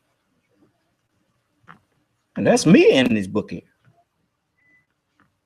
The word of God. And the word was made and dwelt where? There you go. You found any minister or preacher or imam that can open up these books and just stay in them like I do? No, and you never will. I'm the only one dwell among them.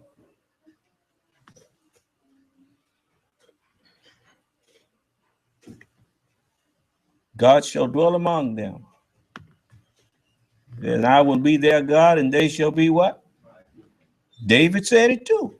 He said, we are his people and the sheep of his pasture. This is my food here that I'm sharing with you. Blessed are they that are called to the marriage food of the Lamb. The marriage supper. Yeah. So this is what I am for you. You're my people.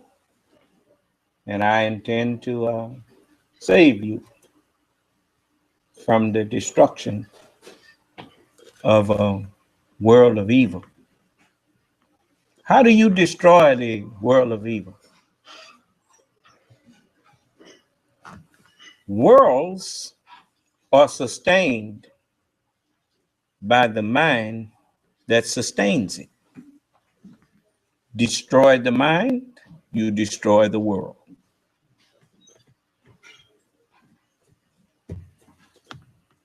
I hope you're hearing me. Well, not my fault if you don't keep up. Something else may be more important. Well, it won't be in the end. I promise you that. You know, here you got a man stand up for,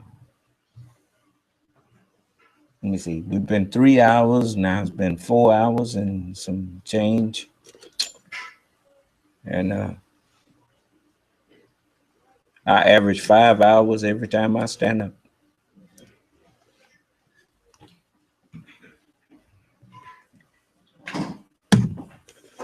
And yet, you always learn something new. And you ain't figured out yet what's going on. The night of majesty is better than 1,000 months. The angels, the messengers that's what that angel is. The messengers and the word descend in it during that night, that time of darkness, by the permission of their Lord, for every affair. For everything that's going to take place. That's what an affair is. It's something that's going to take place, or that takes place. And certain things you are told that's going to take place, and you don't understand what it's talking about. That's why it says by the permission of their Lord. He may tell you some of it if we show you part of what we promised them, or cause you to die, to not understand. You just deliver the message. Huh? Then after telling you all that, because you still don't know how long it is, say peace. Be at peace. It is till the rising of the morning. But unto you that fear my name shall the Son of Righteousness. When do the sun rise? In the morning? It is until the rising of the morning. Yeah. And so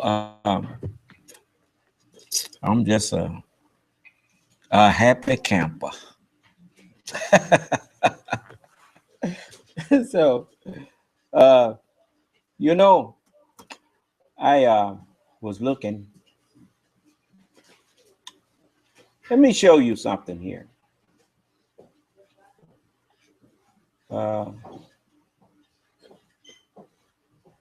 Look at this. You see, even these people that you thought were so smart, if they was as smart as they try to portray themselves to be, they wouldn't have had to ask why the Supreme Court do what it do. Right?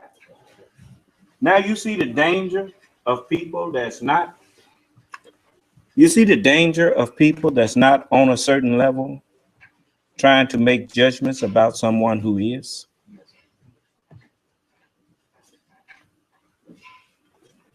You see? You know, if they have to explain it to you, you're not the person to be judging them anyway. The thing they're trying to condemn is the thing they should be patting them on the back for. And the thing they should have condemned, they went along with.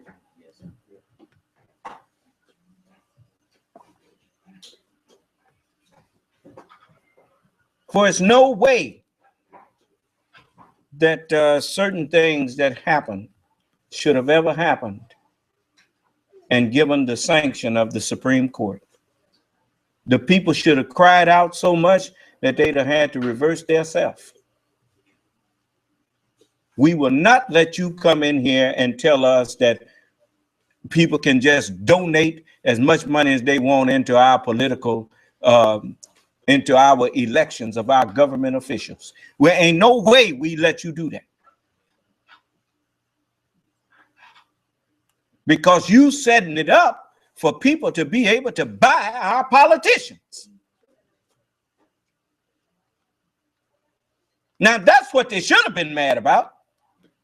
And instead, they ain't said nothing, laughing about it. But the Supreme Court being what it is, the last vestige of hope for parties squabbling. You don't want that court to be brought down to the level where everybody hear all of the arguments and all of that old kind of stuff in the public. Otherwise, you take the respectability of that high court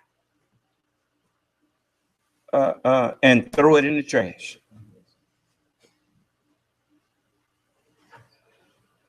Just like you can't have no cameras in there when the president having meetings with his cabinet and whatnot. And you got no business sitting up in there.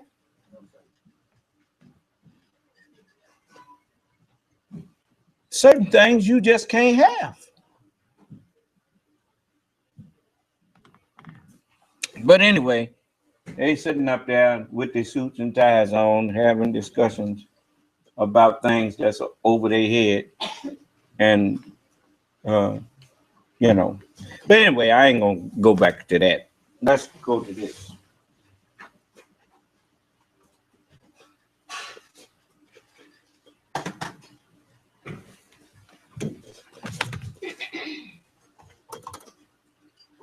Mr. Trump. So what did you think about last night?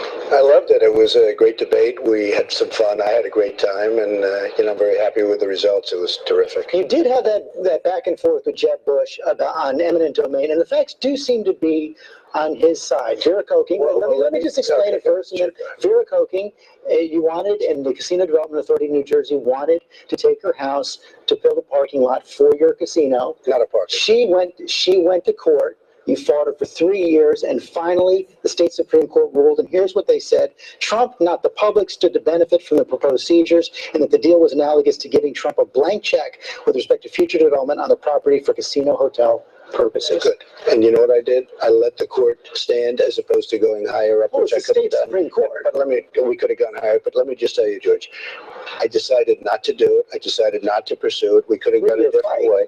Doesn't matter. We could have gone a different way. I offered her a lot of money. She ended up selling the house for much less money than I offered her. Eminent domain is a very important thing. Jeb Bush doesn't understand what it means. And if you look into the Bush family, I found this out five minutes ago. They used eminent domain for the stadium in Texas, where they own, I guess, a piece of the Texas Rangers. That was George W. Bush. It doesn't matter. It was the Bush family. They used private eminent domain. He didn't tell anybody this. So, I mean, he should have told people. Maybe he probably doesn't know, because I don't even think he knows what eminent domain is. But I just found that out 5 minutes ago. So no second thoughts about your position at all? Eminent domain is important. You wouldn't have highways. You wouldn't have roadways. You wouldn't have bridges. You wouldn't have hospitals. You wouldn't have anything without it. The Keystone Pipeline. Everybody wants the Keystone Pipeline. If you're a conservative, you want the Keystone Pipeline. They have a whole section on eminent domain when they write up, the whole thing on the Keystone. They have a whole section right now. The crowd wasn't on your side. The crowd was on my side, except they were all friends of mine that were donors and special interests and lobbyists, some of whom worked for me in the past. It shows how broken the system is.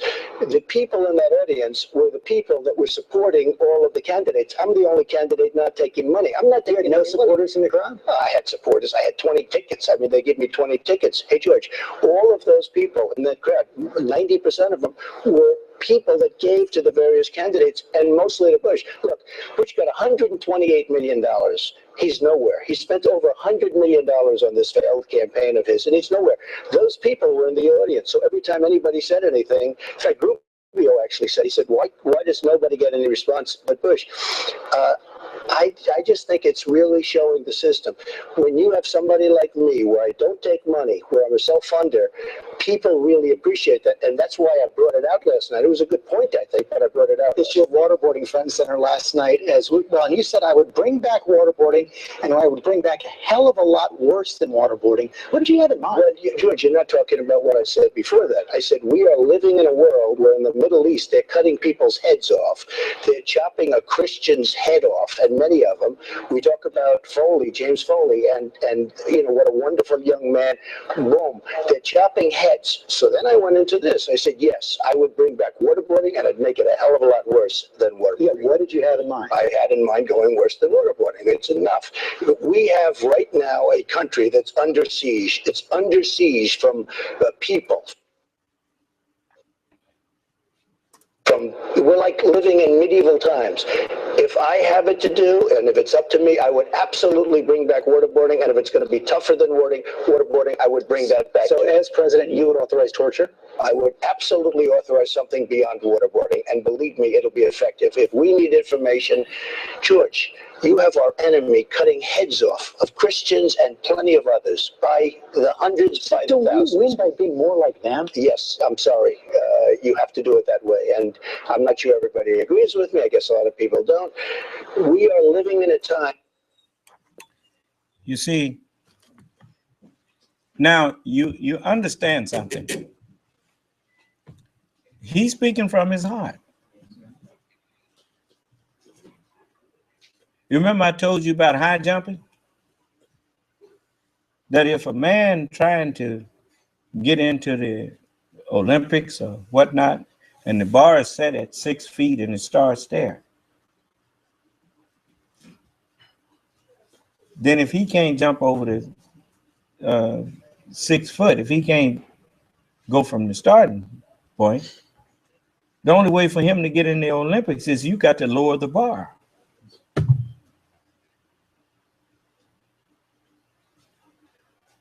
So now you see what they've done in the media. They've lowered the bar for what's acceptable to run for president. And can't nobody see. You do see that, right? Could you imagine if any of the former presidents and even the present one had been talking like that before he got elected? He wouldn't have been there. Why is it acceptable now? Because they think they have dumbed the American public down so much. Have you looked at some of the garbage that's on TV now?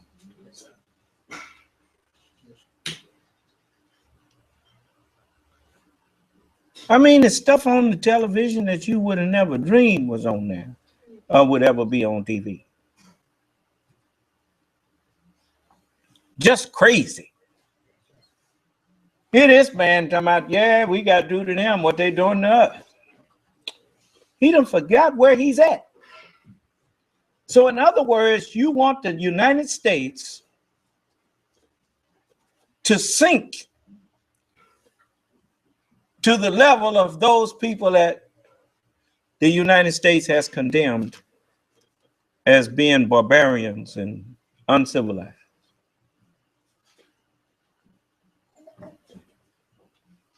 I mean, listen to this man. That's as evil as any time that there has ever been. You know, when I was a young man, I studied medieval times. That's what they did. They chopped off heads. So that's what we had. We're going to do things beyond waterboarding, perhaps, if that happens to come. The question was asked. I thought Ted's answer was very tentative. Ted Cruz, he gave a very tentative answer. If we have to, we're going to have to do more. But when you have conditions like that, I would say absolutely I would approve waterboarding. And if you go beyond it, I'm okay. So let me just clarify this. Right now, the law says they have to follow the Army Field Manual, which prohibits waterboarding. You would try to overturn the law or simply act on your own? Reclassified. You reclassify and you'll see what happened. But I would certainly approve waterboarding. They laugh at us. Our enemies laugh at us, Judge. They say waterboarding. They don't even think it's a form. You know, they don't even. They laugh at us. Have you ever seen anybody that thought someone else was laughable trying to waste time overthrowing them,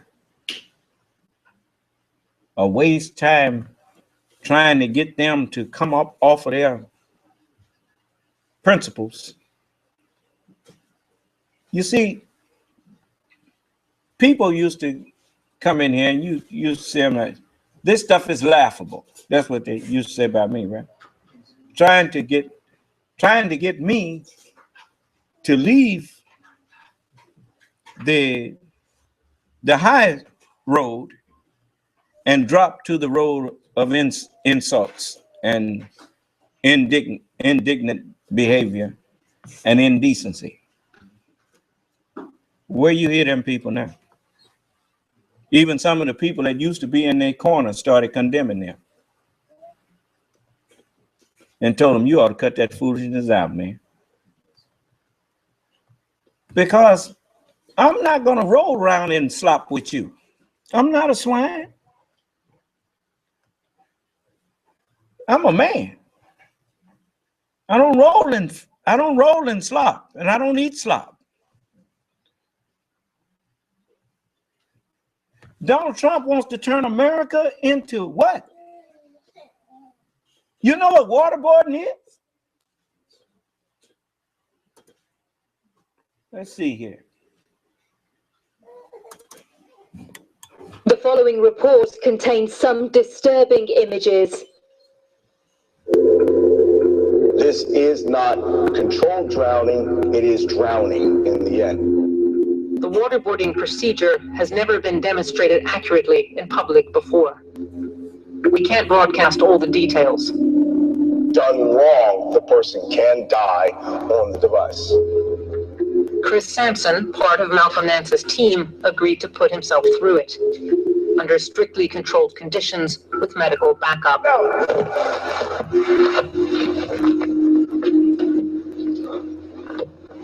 Chris was completely immobilized on the board. Heart rate is 110. 110. I'm going to ask you a question. You understand me? Yes. Very good. Very good. Stay still.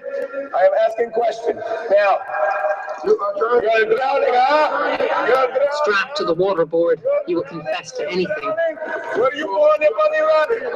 Were you born a bunny rabbit? You're a bunny rabbit? Yes, you're a rabbit. After 18 seconds, the procedure was stopped.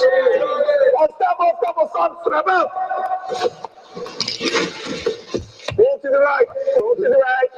Breathe. Breathe. Breathe. Breathe. Breathe. When you can breathe, sit up.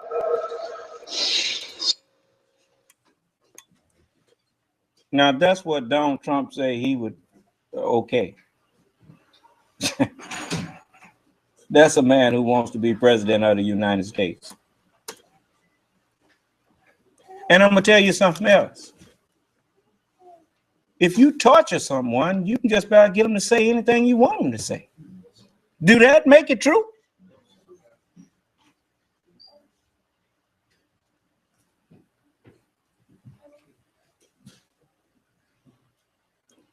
Dude, I mean, I know that's the truth. When my daddy used to whip me, didn't you such and that? Yes, sir. Yes, sir. Did it. Whatever would get that off that rump, that's what you admit to, huh? So it actually is not a way of extracting truth from people. It's a way to extract whatever you want from people. Whatever you want to hear, that's what torture is for.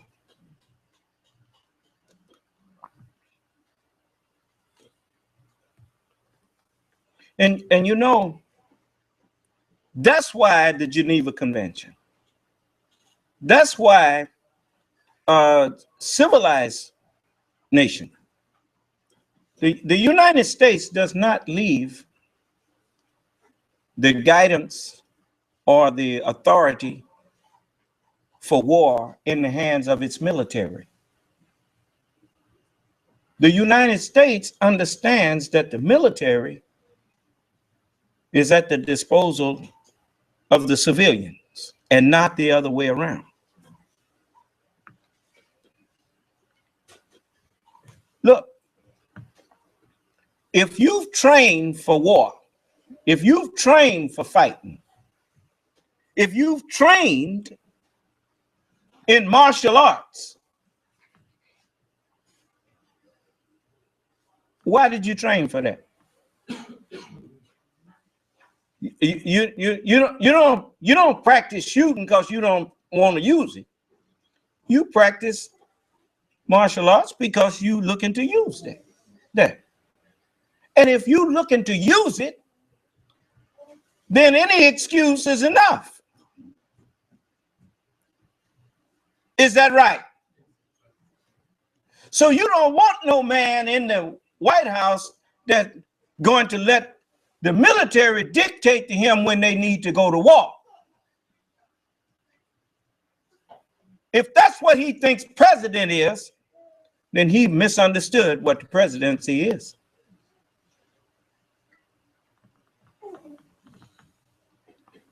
The president takes an oath to protect the Constitution and to uphold the Constitution and protect it from all enemies, foreign and domestic. And it also, the Constitution is such that it demands that human beings be treated with fairness and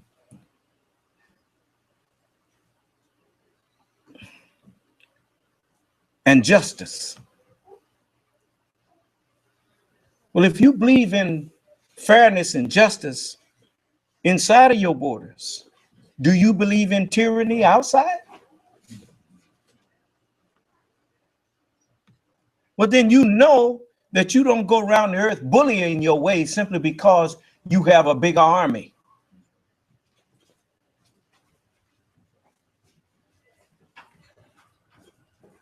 And you calculate that you could win and our losses would be acceptable.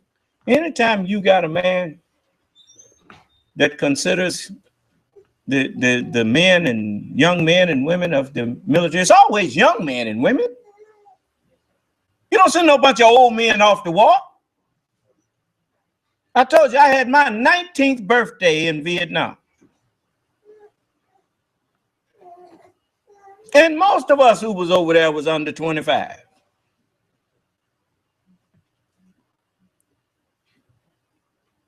Are you going to send your young man off somewhere to die because you on an ego trip? And those losses would be acceptable.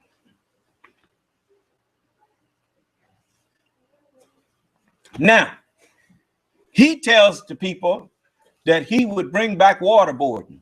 Huh?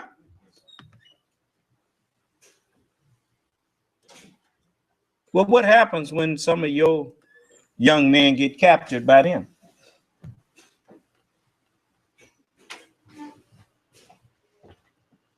Why didn't the man ask him, would you approve of them waterboarding your young men that was in the military? Would you approve of them torturing them?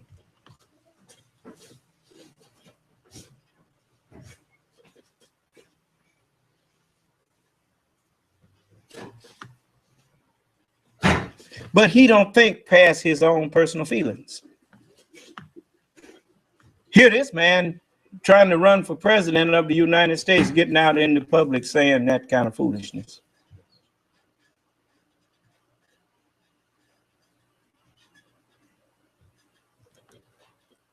It's funny how tyrants always do to you what they would hate to have done to themselves.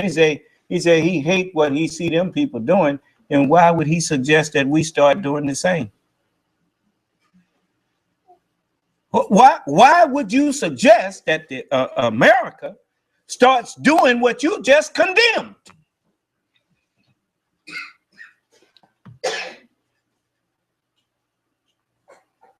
And he wants to be president? What, of the Girl Scouts?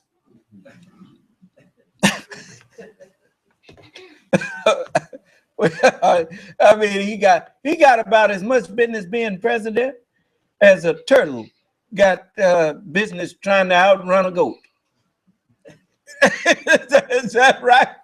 As sure as I tell you. No, you don't need him for no president. That man, yeah, he's gonna make America great.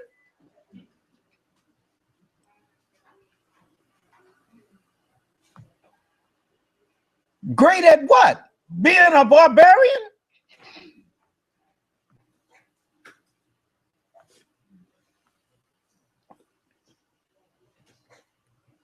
You know, there's plenty of people envy this country. They envy this country for reasons that most people take for granted in this country. The mere fact you can stand up and call the president a buffoon and go home and lay down at night and get up the next day and go about your business, and ain't nobody following you. Ain't nobody bothering you. In some countries, calling a leadership, you can't even call one of them so-called religious leaders a buffoon. It's just like, how many of y'all saw Argo? Did you see Argo? Well, you can take a picture of the president or anybody else and make a dartboard out of it if you want to. Nobody bother you.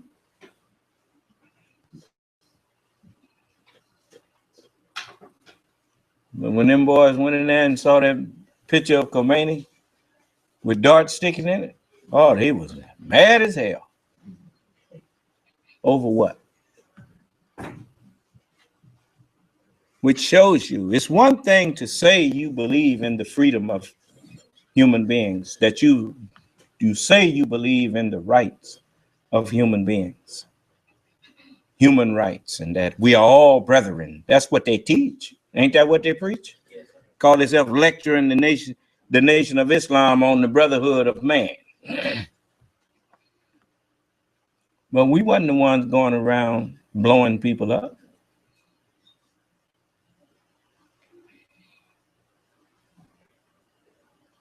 They the ones doing that.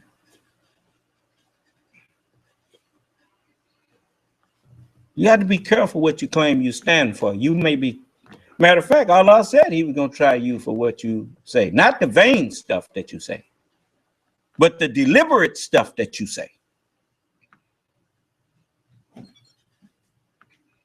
Your man stand up there and tell you on the one hand, they chopping people's heads off. And we might start doing the same.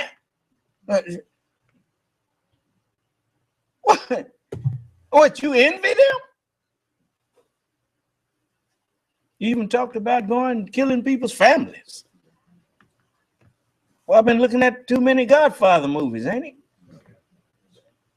He's a tough man. You'll go grab somebody's wife and child and murder them. That's really tough.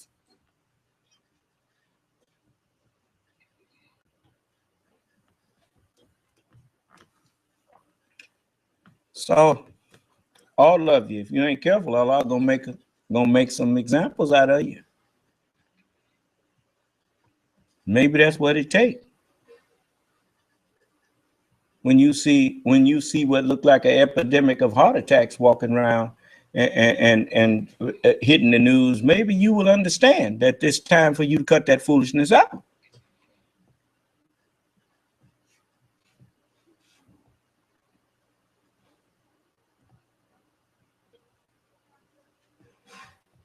So I'm telling you, I mean, could you believe that? Mr. Stephanopoulos let him talk, didn't he? You heard Joe saying nothing ruin you but your mouth. Huh? Yeah. This a rich man, billionaire. And look how he thinks. No, I ain't gonna let you forget. The following reports can...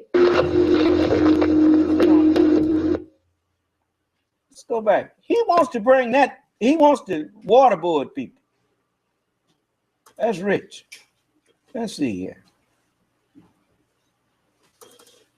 Mr. Trump, so what did you think about last night? I loved it. It was a lot worse than waterboarding. What did you have in mind? Well, George, you're not talking about what I said before that. I said we are living in a world where in the Middle East they're cutting people's heads off. They're chopping a Christian's head off, and many of them. We talk about Foley, James Foley, and you know what a wonderful young man. Boom, they're chopping heads. So then I went into this. I said, yes, I would bring back waterboarding, and I'd make it a hell of a lot worse than waterboarding. Yeah, what did you have in mind? I had in mind going worse than waterboarding. It's enough. We have right now a country that's under siege. It's under siege. Now,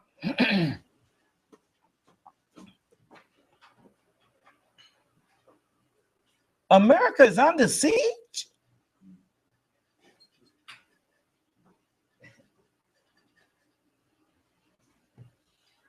Is that right? How many of y'all agree with that?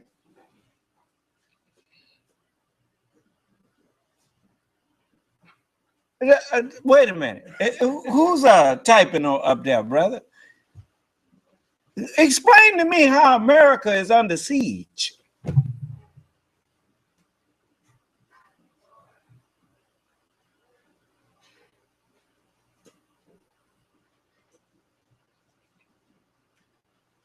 You know, when people got hidden agendas,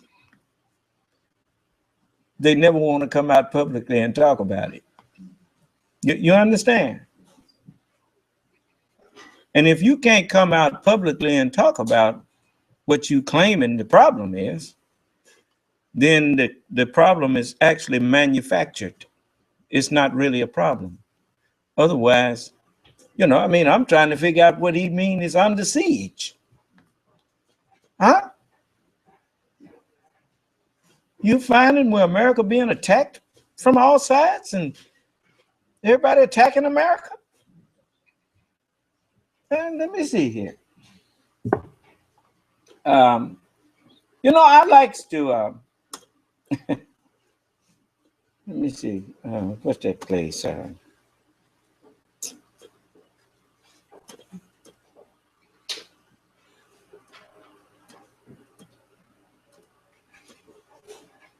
Let's see.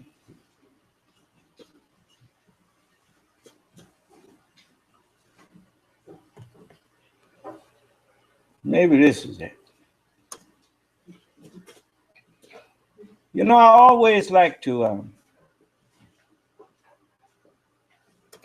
give justice.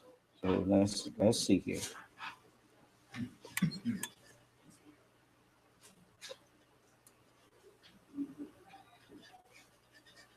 Well, as we've said, one man who's already been affected by the ash cloud is President Obama. He will be flying to the United Kingdom from Ireland tonight, ahead of schedule to avoid any potential disruption. Mr. Obama's been delighting vast crowds in Dublin on a trip to Ireland billed as a homecoming of sorts, with more than one eye on his re-election bid and that crucial Irish constituency back home. Mr. Obama paid homage to his Irish roots, visiting the village where his great-great-great-grandfather was born. Here's our Andy Davis. My name is Barack Obama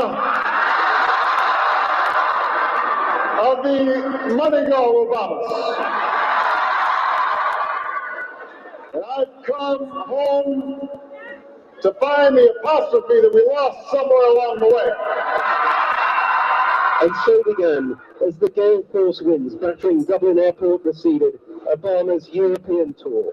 This, said the White House, was a time for the president to reaffirm America's core alliances around the world.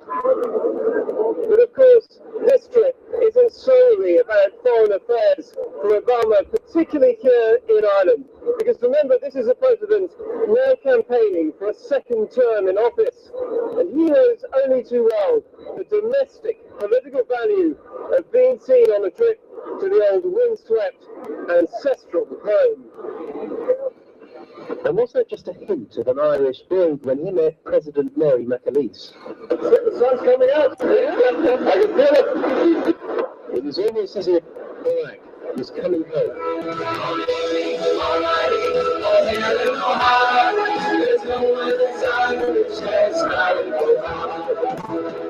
116 years ago, the son of a shoemaker from this little county-upland town emigrated to America.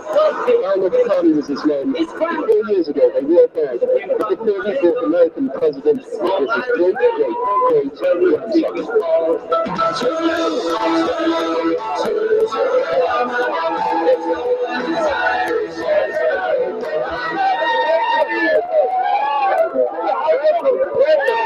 In all his bar, the very distant, maternal relatives of Obama stood in awe as America's commander-in-chief hugged them, posed for family photos, and cracked a few jokes. I just want you to know that the president pays his budget. As for so many US presidents before him, conscious of the huge Irish-American constituency back home, these photo calls, as wonderfully cliched as they may seem, matter. So how long does... I think the Americans tend to take a fairly light-hearted view of their Irish relationship. The Irish tend to take it much more seriously. I suppose it reflects the difference. They are the most powerful country in the world. We're just a small country trying to make out in a globalized market. And trying to make out in that market has been painfully difficult of late for this country, still stumbling through an economic crisis. That issue is high on the agenda of talks between the President and the Taoiseach Enda Kenny today. But before thousands packed into the centre of Dublin this evening, there was only one theme that really seemed to matter, that of ancestral homecomings. He doesn't just speak about the American dream, he is the American dream.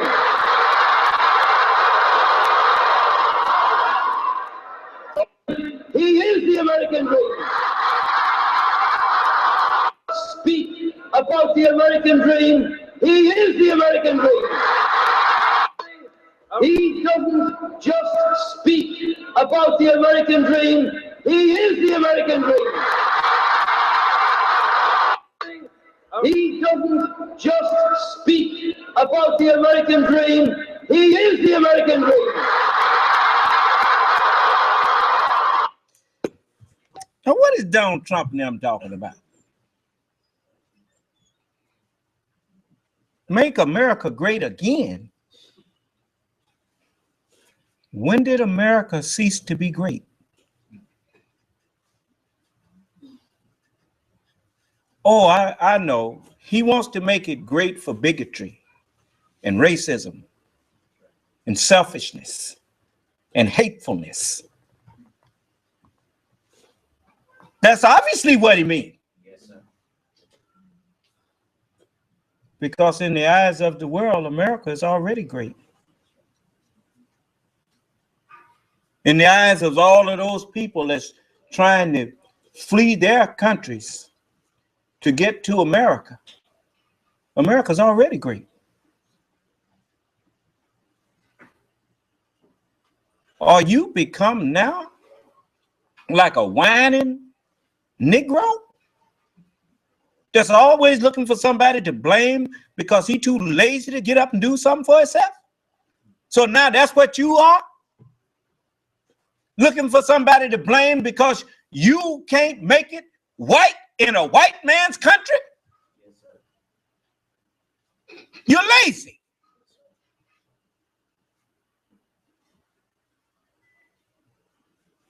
Always looking for somebody to blame rather than going and look in the mirror and say, I need to get on up and take advantage of what other people are taking advantage of that I refuse to do.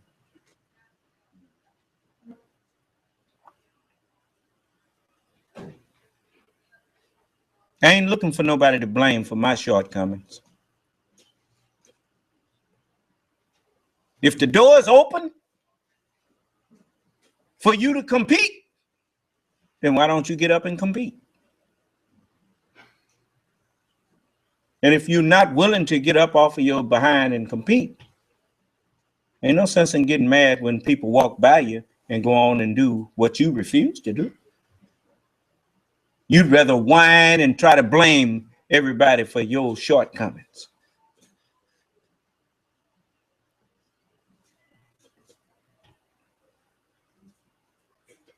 I ain't trying to blame nobody for nothing. I'm trying to get some knowledge in my head so that I can take responsibility for myself. And I'm trying to convince you to help me to do that for all of us.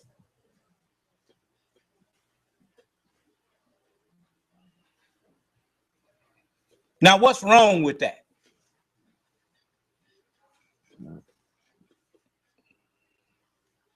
You look at all these Caucasian people acknowledging the first black president of the United States of America. The man said he's not just talking the American dream, he is the American dream. And that wasn't on his first term. That's him running for president again.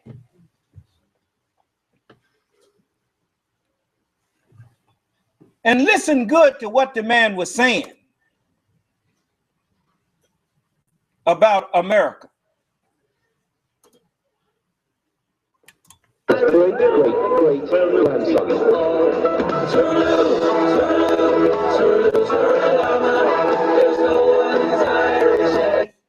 So you hate the fact that all white people don't hate black people. So that's what you're mad about. Look at that. I don't even know if there's any black people in Ireland. Can't hear you, son of man. I said, look at that. You don't even, they hate the fact that all white folks don't hate black people.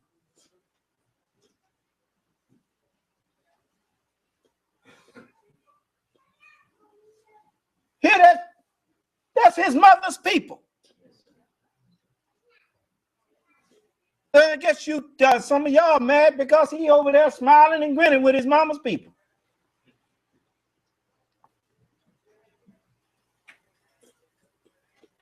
Not me. I'm happy for him. I'm happy that the world is waking up and ain't buying your lies no more.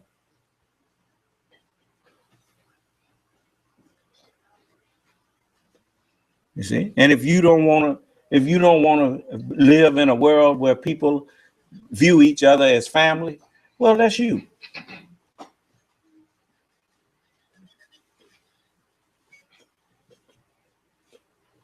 You know, he got a wife that looked like him.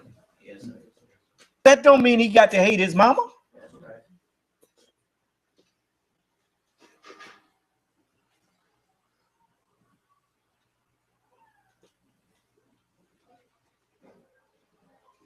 So, you know, when I found this, I said, I got to show him this.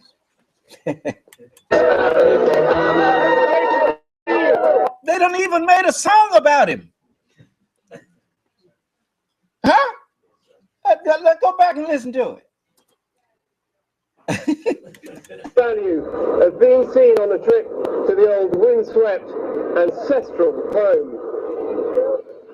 And was that just a hint of an Irish brogue when he met President Mary McAleese? See, the sun's coming out. I can feel it. It was almost as if Barack was coming home.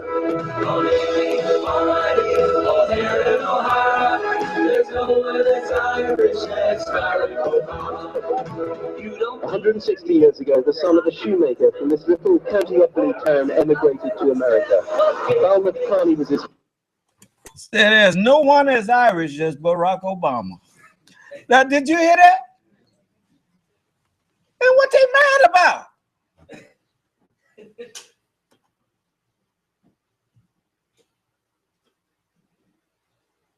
Mad because they can't misrepresent what a black man is. Here a man spent 400 years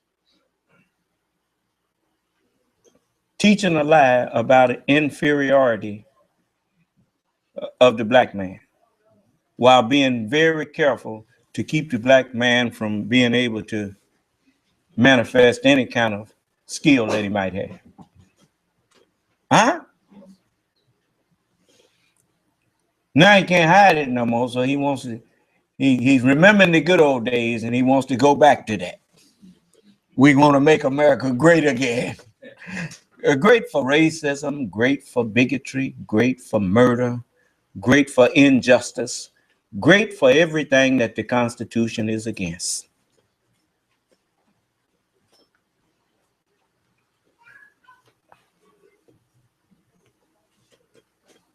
Well, it ain't finna happen. Time don't move backwards, it moves forward. It's always moving. Time is always slipping into the future. Unto all things there's a time and a season. There was a time and a season for slavery. The time and season for slavery has come and gone. The time and season for freedom for all human beings has arrived, and it will never end again. And if you don't recognize that, if you think I'm just talking, the scripture says in Isaiah, the 9th chapter and the 6th verse, it says, for unto us a child is born. Unto us, you know the name Moses means a child, don't you? It means taken from the water also. That's how children come. You have to take them from the water. It says, unto us a child, a Moses is born. Unto us a son is given. And the government shall be upon his shoulders. And his name shall be called Wonderful Counselor, the Mighty God, the Everlasting Father, the Prince of Peace. And of the increase of his government and peace, there shall be no end. Time ain't gonna never run out on me.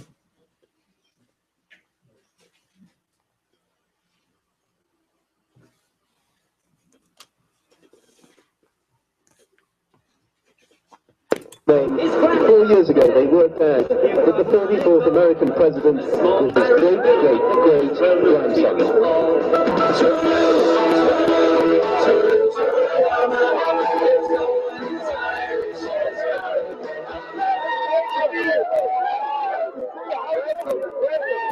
In any case, the very distant, maternal relatives of Obama stood in awe as America's commander-in-chief hugged them, posed for family photos, and then cracked a few jokes. I just want you to know that the president pays his bartender. As for so many US presidents before him, conscious of the huge Irish-American constituency back home, these protocols, as wonderfully cliched as they may seem, matter. So how long I think the Americans tend to take a fairly light-hearted view of their Irish relationship. The Irish tend to take it much more seriously. I suppose it reflects the difference. They are the most powerful country in the world. We're just a small country trying to make out in a globalized market. And trying to make out in that market has been painfully to take a fairly light-hearted view of their Irish relationship. The Irish tend to take it much more seriously. I suppose it reflects the difference. They are the most powerful country in the world. We're just a small country trying to make out in a global. Tend to take it much more seriously. I suppose it reflects the difference. They are the most powerful country in the world. We're just a small country trying to make out in a globalized market. Reflects the difference. They are the most powerful country in the world. We're just a small country trying to make out in a globalized market. Reflects the difference. They are the most powerful country in the world. We're just a small country trying to make out in a. Do you dispute that America is the most powerful country in the world? Make America great again?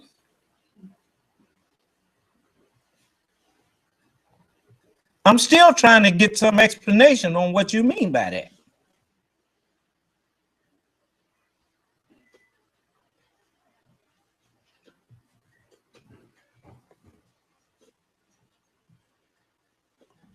Globalized market. And trying to make out in that market has been painfully difficult of late for this country still stumbling through an economic crisis. That issue is high on the agenda at talks between the President and the Taoiseach Enda Kenny today. But before thousands packed into the centre of Dublin this evening, there is only one theme that really seemed to matter, that of ancestral homecomings. He doesn't just speak about the American dream, he is the American dream. He doesn't just speak about the American dream, he is the American dream.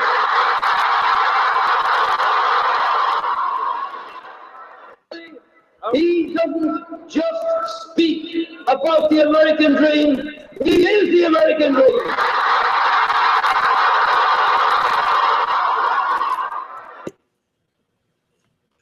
I mean, what?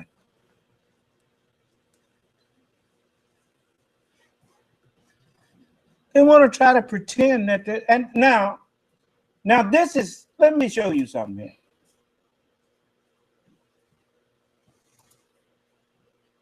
Now, this is the man you want to put in place of President Obama. Why does nobody get any response but Bush? I just think it's really showing the system.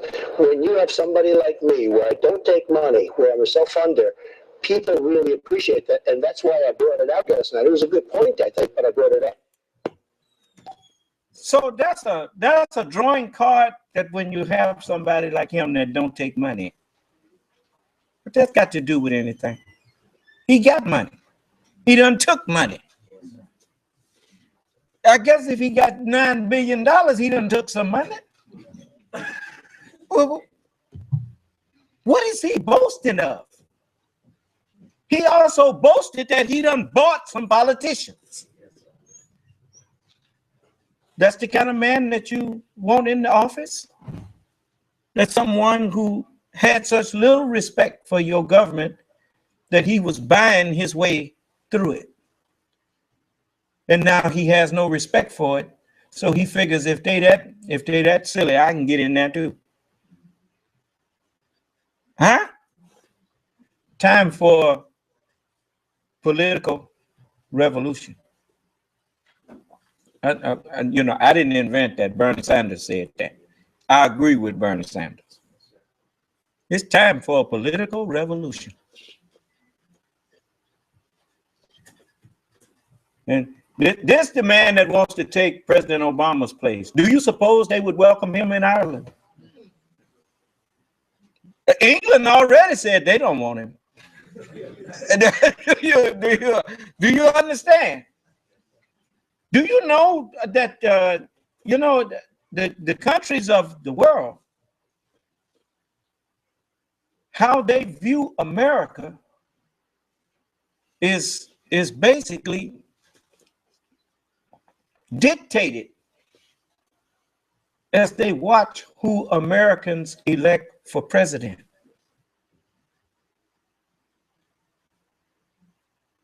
Because it shows what the value system of America is.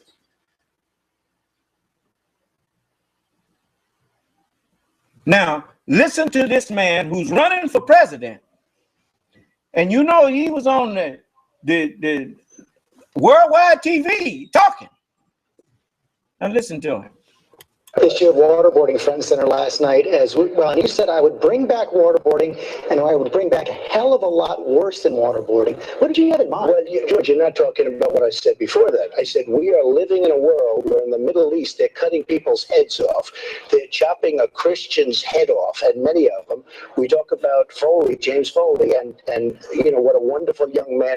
Boom, they're chopping heads. So then I went into this. I said yes, I would bring back waterboarding and I'd make it a hell of a lot worse than waterboarding. Yeah, what did you have in mind? I had in mind going worse than waterboarding. It's enough.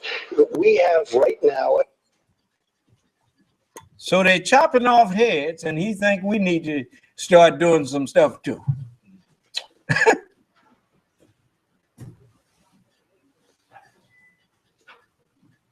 Now he's showing you where his level of understanding is. This is the man that Grover Norquist and them say, we ain't looking for no leadership. We just need somebody with good dexterity. But there's J Man. Huh?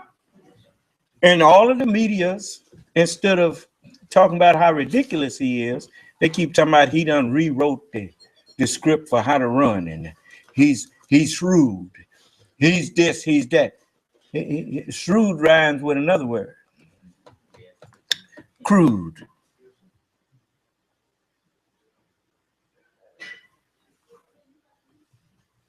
Y'all better keep an eye on them ballot boxes this time. I mean, you know, they playing their little games. Well, not really. You don't have to. There is a God. Believe me. You better quit playing with, I'm just telling all of you, you better quit playing with America's future. You think that, as I told you, they got a song that they sang in church. And I like that song too. It says, I don't believe he brought me this far to leave me. You know what that is? See, the devil is the one that take you high and then desert you. God don't do that. If he bring you part of the way, if he thought you was worthy to bring you part of the way, he bring you the rest of the way.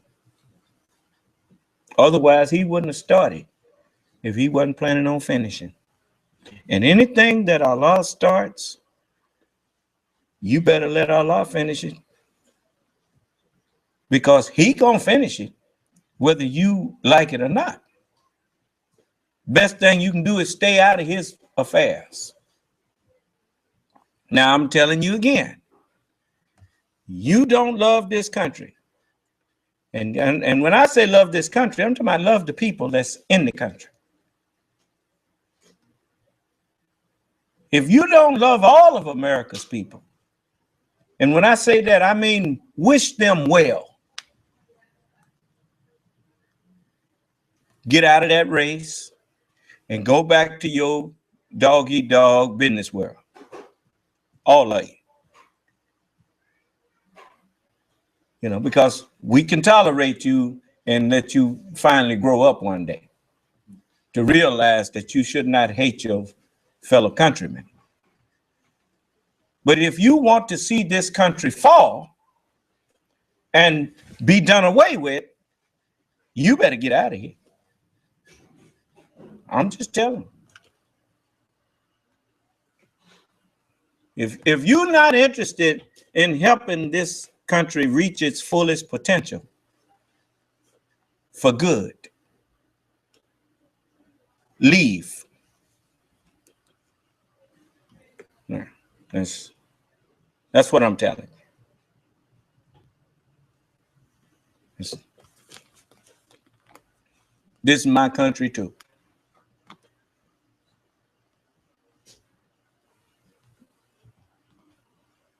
So, you don't like us, you leave us alone. Go on about your business.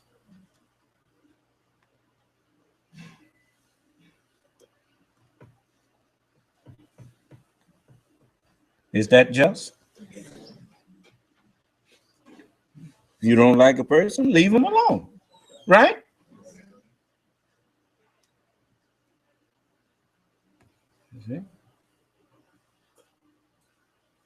A country that's under siege. It's under siege from people. We're like living in medieval times. If I have it to do, and if it's up to me, I would absolutely.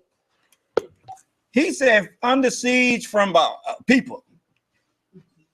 We're living in medieval times. He's the one trying to take us to medieval times. Telling you he wants to bring back waterboarding. That's not even his to do. He couldn't do that. If he wanted to, he should know that. The Congress is the one that makes the laws of what can and cannot be done.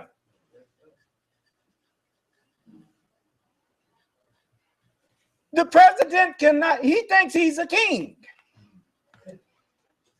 You think whatever you want to do, you can just do it because you're president? They have a term called impeach. Huh? You can't just break the Geneva Convention. You're supposed to uphold the laws of the country. That's why President Obama had to deport a lot of people. Because of what the law said. As he explained to them when they tried to tell him, you deporting all these people and you could do this and you could do that. He said, no, I can't do this and do that. It's certain things I have to do because the law says it. The president ain't just free to break laws. Even though they lie on him and tell the people that he's been breaking laws, when you know that ain't the case as much as they hate him. If he had been breaking any laws, they'd been uncharged him with being a lawbreaker. We gonna sue him. Did they ever sue him? Yeah. You know, anything to play to people like Donald Trump. Now they got Donald Trump playing it back to him, and they are somewhat embarrassed. But they the one made Donald Trump that. By giving validity to that which they should have threw in the trash. And they did a terrible thing to the electorate.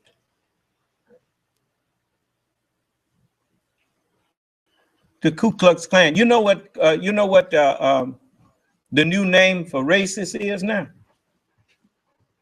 conservative. That's just a new name for racist and bigot. You know they're racist and bigot because I'm standing up here talking about them and they won't even come in here and have a conversation with me.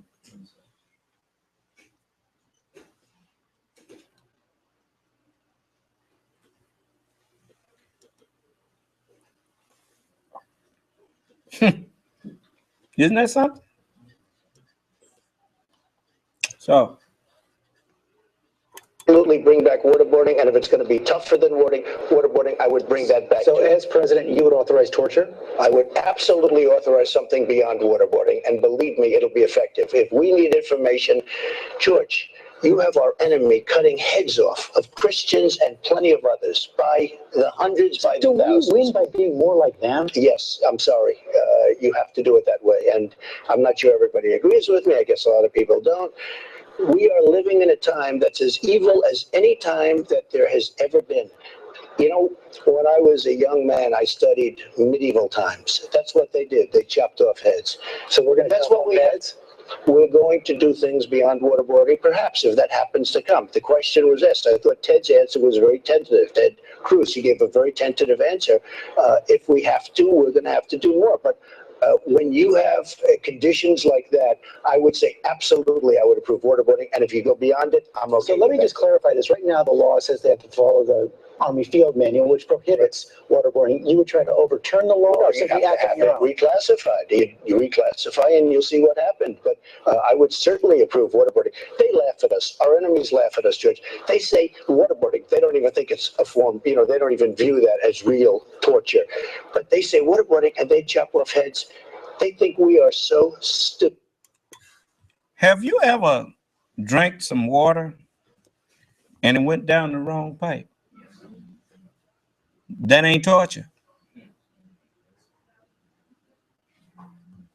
If someone did that to you on purpose, that ain't torture. You see how he sounds? I want the people outside of America to understand something. Now you see part of the greatness of America.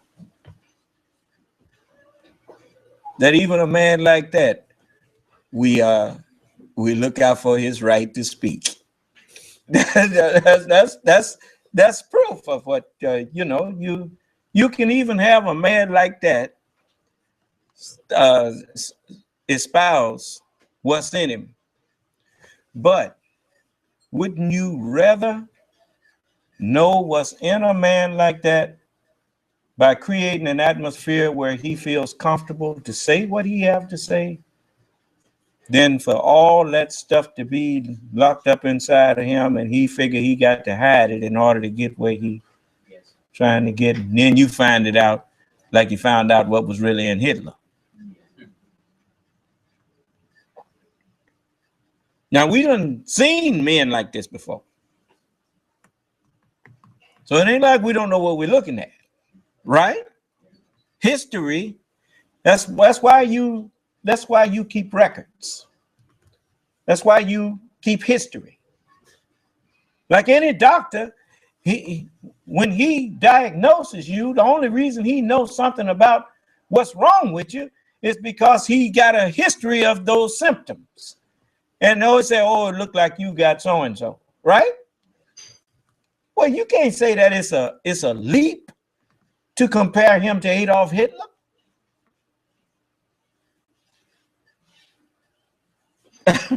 Right?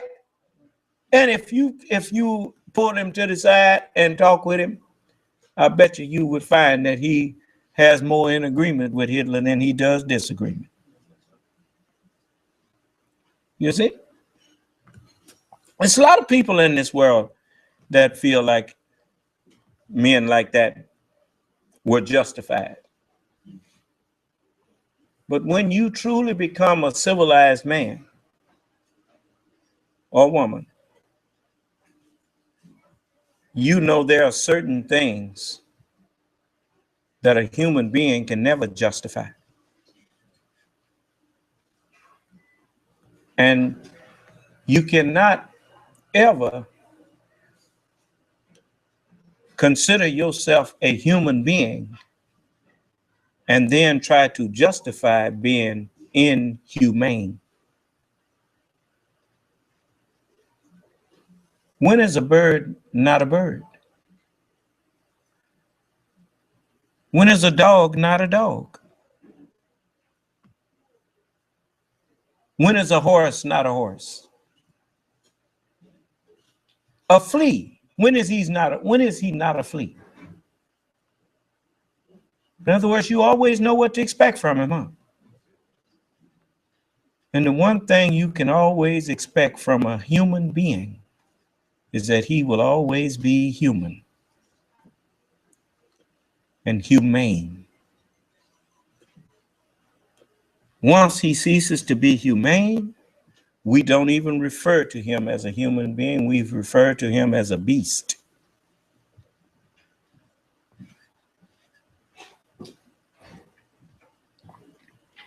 Do you understand?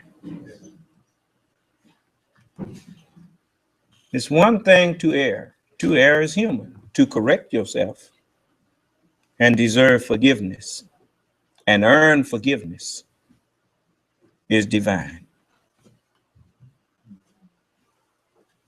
Did you hear what I said? To err is human. To correct yourself and earn forgiveness is divine.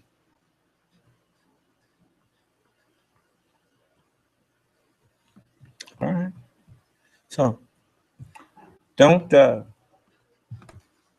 ever make an important decision while you are emotionally upset.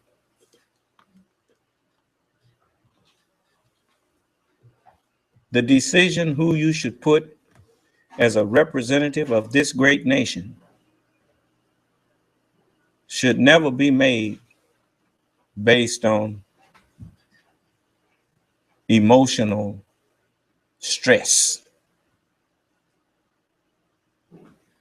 That's why they always they hoping something else.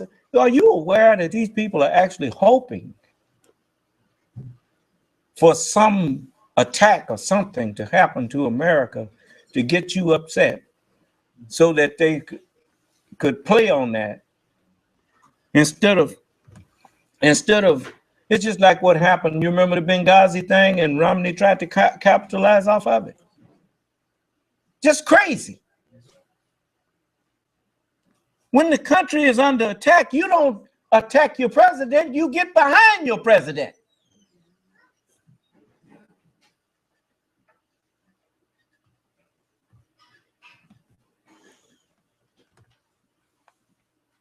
But America's not only the greatest nation, the most powerful nation, she is the wealthiest nation. And you know, people who likes money, they wants to be over the pocketbook. They see a chance to rob you blind.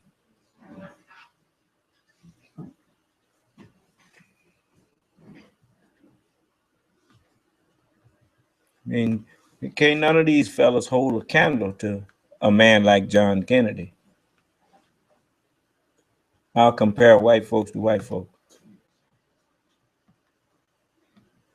John Kennedy took $1 a year, according to the history I learned. He didn't even accept no check.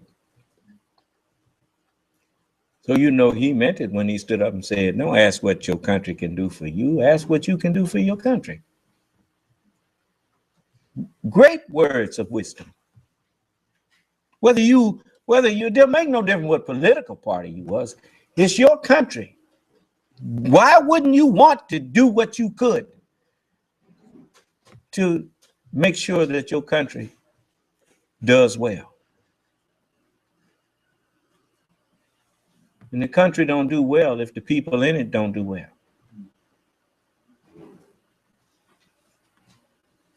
And if you've been blessed to be wealthy and become, get in a position where you are not in need, but have all that most people work for and never achieve, then instead of wanting more, why don't you want to give something back in the way of service? But no, you have to have a noble mind and a noble heart for that, and not a selfish, bigoted one.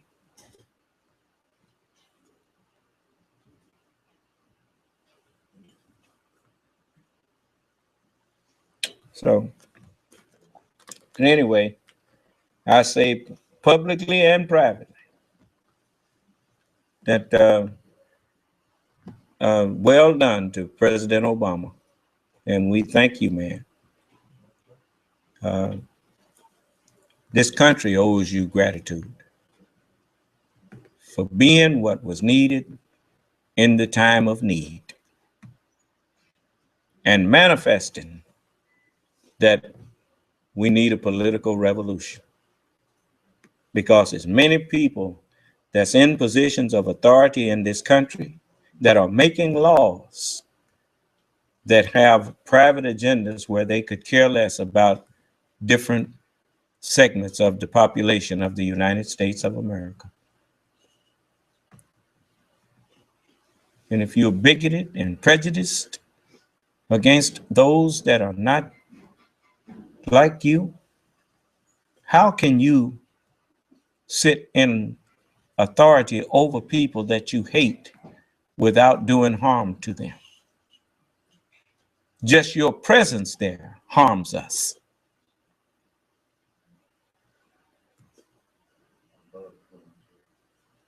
And we want John. It's gone now. You unplugged it. Okay. So just them being present in the Congress, in the halls of Congress, does harm to America. And it's time to purify. It's time to put people in positions of authority that care about the whole population and not just private interests.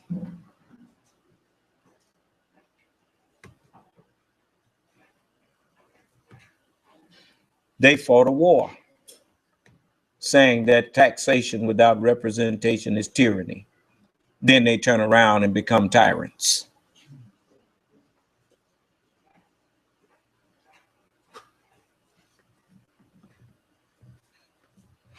And I'm gonna tell you something else. All those young men with the Secret Service. No, they may not be perfect, but I know one thing: they kept President Obama safe.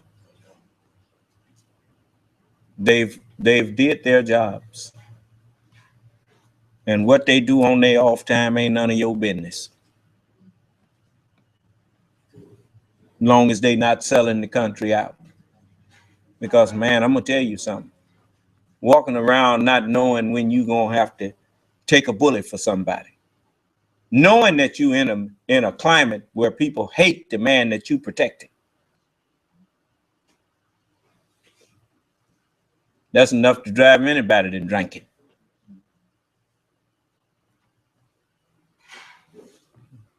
Long as he ain't drunk on duty, leave the man alone.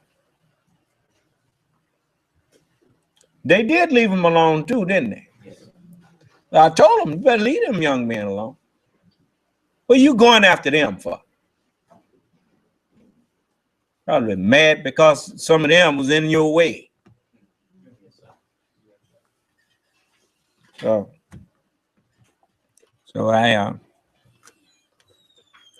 I think that we should learn to be grateful. Show some gratitude for people who have shown that they care about you.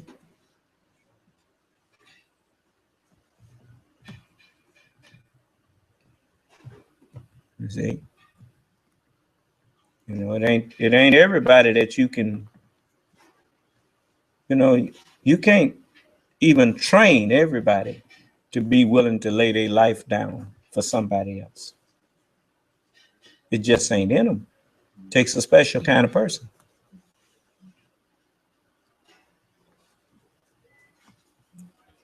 You see?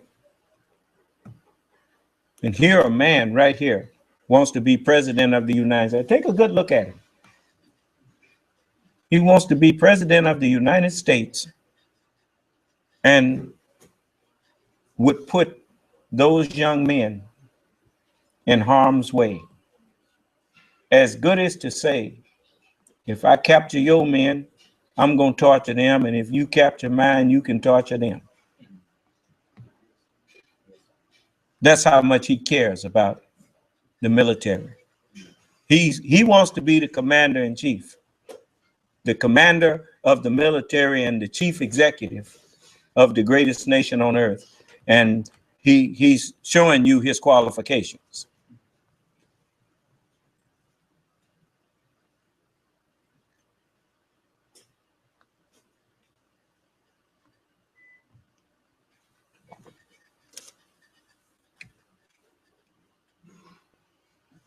I'll quote what I heard in quite a few of those sci-fi movies, Spider-Man, Superman, and all that. Along with great power and authority comes great responsibility of proper use of that power and authority.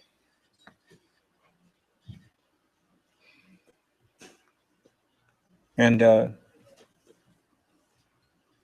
here's a man that wants to be the chief executive officer of the most powerful nation on earth, that wants to pattern his nation's actions after a bunch of gorillas.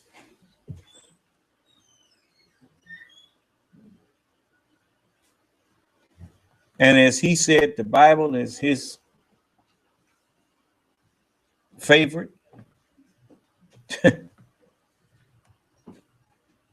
That favorite book that he claims was his, number 1, says, as you would that men do to you, do ye also unto them. The Holy Quran says, and repel evil with what is better than that. You don't repel evil with evil, you repel evil with goodness. The wicked watches the righteous. And because he can't live up, he can't come up to the standard of righteousness, he tries to bring you down to his standard. And he seeketh to slay him. If only they could get you to throw your Constitution away. So he played right into that. Throw the Constitution away and let's just do evil for evil and see who can out-evil the other one.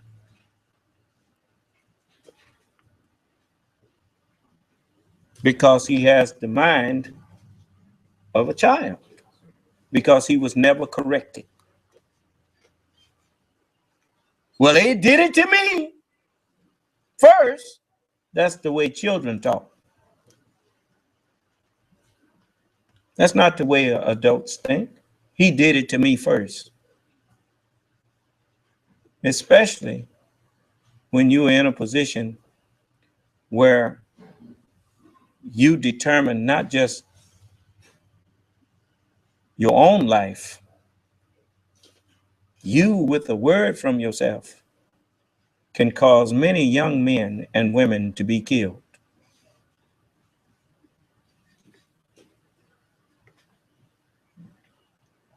So you have to be very careful about letting anyone goad you into causing harm to those that you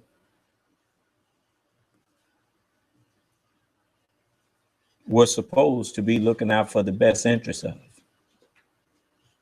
If I'm going to send young people off to war, it's sure not going to be because my ego was bruised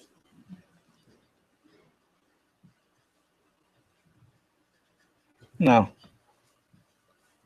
No, you don't send somebody off to die just because you're trying to exercise your ego.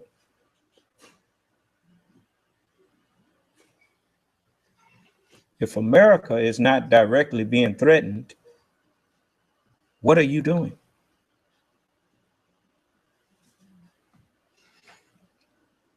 President Kennedy remembered what Khrushchev said about wanting to destroy and defeat America by starting wars of revolution all over the earth, knowing that America would get involved and spend the lives of its young men fighting in wars and dying on soil that wasn't theirs. When you got leaders that want to rule the world, everybody think they Alexander. Well, you know, Alexander the Great wanted to rule the world. You got some that still think like that. And if that's how they thinking, you can get them to send their young men and women off to die on a pipe dream. Because it is pretty much common knowledge among us who rule now that no individual can rule, no single nation can rule another nation unless they can get the help of that nation whom they're ruling. Once you really understand that, then you know that you dreaming.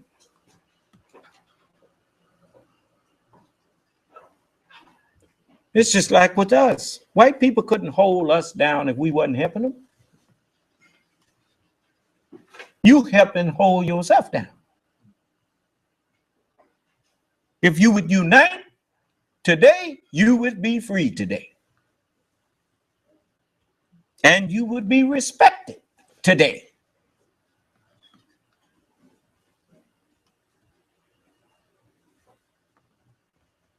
You don't need guns to be free. You need unity. Once you have unity and you speak with one voice, everybody else who has unity and speaks with one voice will listen to you.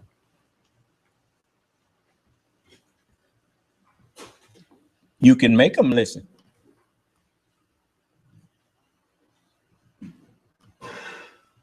So, but anyway, don't tell me that you can't make nobody listen. I got you listening.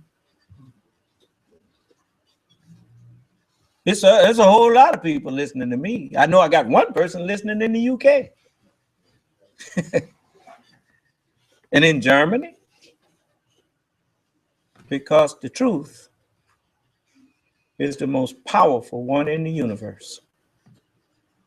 Everything in the universe submits to truth. So I have no doubt that eventually the whole earth will be listening to me.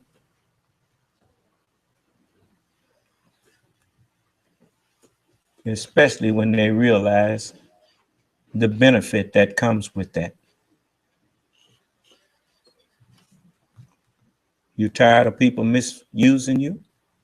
You tired of people taking you and treating you like you are a non-entity or like your individualism is expendable?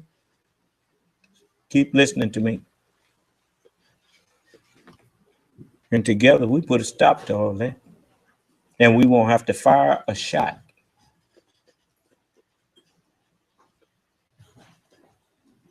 You see? Once you realize, it's just like in America, you're not going to be able to convince the military or the National Guard, the armed forces, the Army, Navy, Air Force, Marines. You will never convince the military of the United States to attack its own people, because the military of the United States is composed of the children of the people that you would try to get them to attack. That ain't finna happen, boy.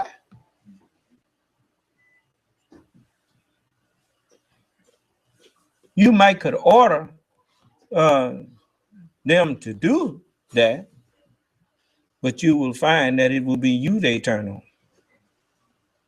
Tell you what I look like going attacking Texas or attacking Mississippi or attacking California. This is our country here, man.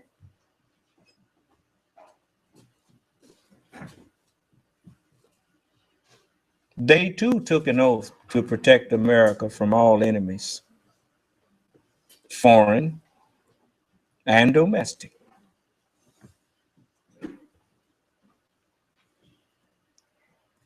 God was at the root of this. It's just no way you're going to undo what Allah started. And Allah started it, and he's now ready to finish it. Yes. So you keep coming to class, and we will grow together. And before you know it, we truly will be one nation under God. That's right. So let us treat each other right. If you disagree, you got a right to disagree. You just don't have a right to be hurting each other because they disagree with you. All right? Okay. We'll go back to the table of reason and we'll argue some more. Now remember now, arguments have to be facts. If it's not a fact, it's not an argument. All right? So you go get your facts and you come on back in here and we'll argue. Well, may Allah bless us all and keep us safe and in our right minds. And it's late, so I'm going to let you go. And I thank the brother from the UK and for calling in. And I thank all of you for being so respectful. And just at any time you think that you need to question me, you come to class and ask the question. If you need some guidance on something or some advice on something, and you want to call me privately, my number is 601-786-1332. And my landline is 601-786-9742. Again, my cell phone is 601-786-1332. And my landline is 601-786-9742. But you will find that if you come to class, pay attention. I'm giving you all the knowledge you need to make sound decisions based on the Word of God. You see. So I'm not here to do your thinking for you. I'm here to teach you that which will enable you to think for yourself. That's what I'm here for. I ain't looking for no blind followers. I'm looking for help.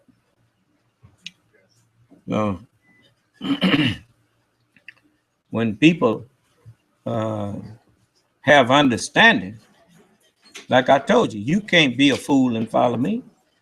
You got to have some sense to know you should follow me. So I'm giving you the knowledge to make you understand that you should follow me and help me. Because by helping me, you helping yourself. All right. May Allah's salam alaikum. Yes. Will you just, I guess, get some commercials out? Would you let your listeners know exactly when your favorite day is? Because I'm still having people who are surprised when they hear me say the 28th. People who listen to you on a regular basis. But here, well, I've told all of you all that y'all don't listen when people talking. You need to learn to listen. Now, yes, we're going to have Savior's Day on the 28th, which is the last Sunday of February. On the 28th in the city of Detroit.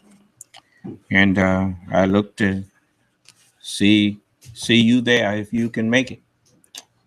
I hope to see all of you there at the library, the African American Museum. And brother can tell you what the address is. Son of man, I have a card that says February 21st at the museum. Yeah, well, we changed that, and y'all just remember, change the date on that card to the 28th. All right, thank you, sir. All right. You know. Son of man, I went on your website. Beg your pardon?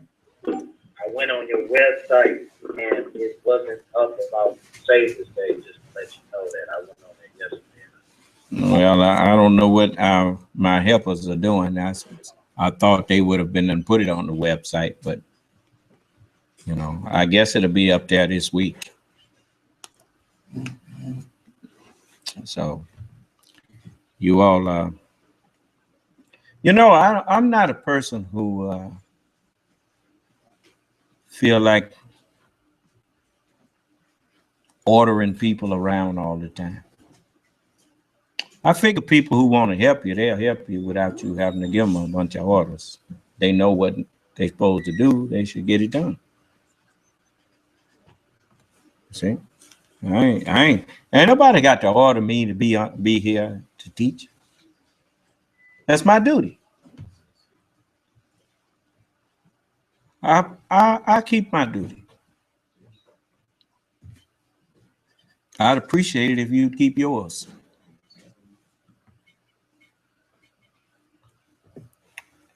So, you know, but if you got to beg people to do something, they don't want to do it. Man got know-how. Every skill that I have,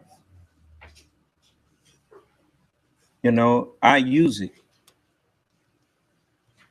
in this cause. You know, some of it I ain't that crazy about doing, but if I know how to do it and ain't nobody else around that can, I'll do it because I have the skill to do it.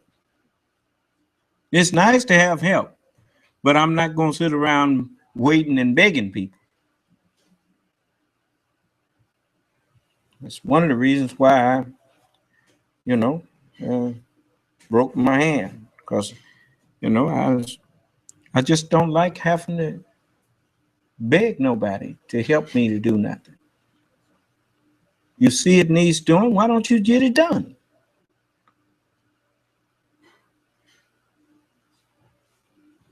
Why don't you get your mind on what you have the ability to do and make it happen? Instead of always coming up with some kind of excuse why you didn't do what you know you were supposed to do. Always an excuse. We ain't gonna get nowhere making excuses. When you stop making excuses, you'll stop accepting them. I guess you notice every time you come to me with an excuse, I don't have much to say. Don't make me say nothing because I be done hurt your feelings. I don't make excuses, and I really don't want to hear them.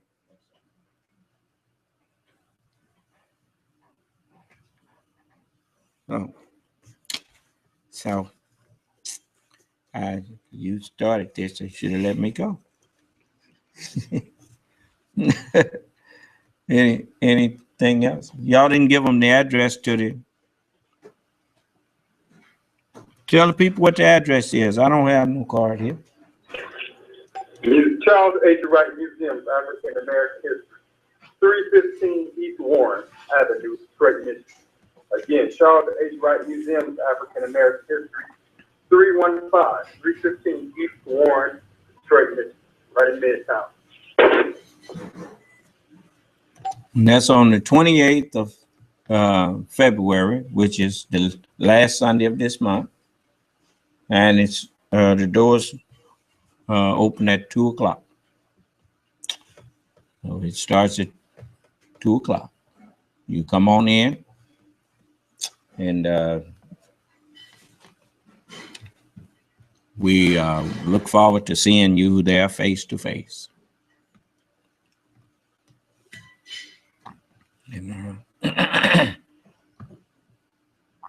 It's our Savior's Day convention that we do once a year.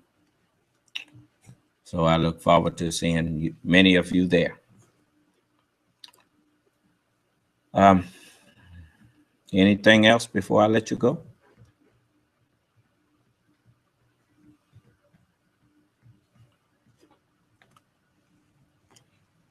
And may Allah bless us and keep us safe and in our right minds.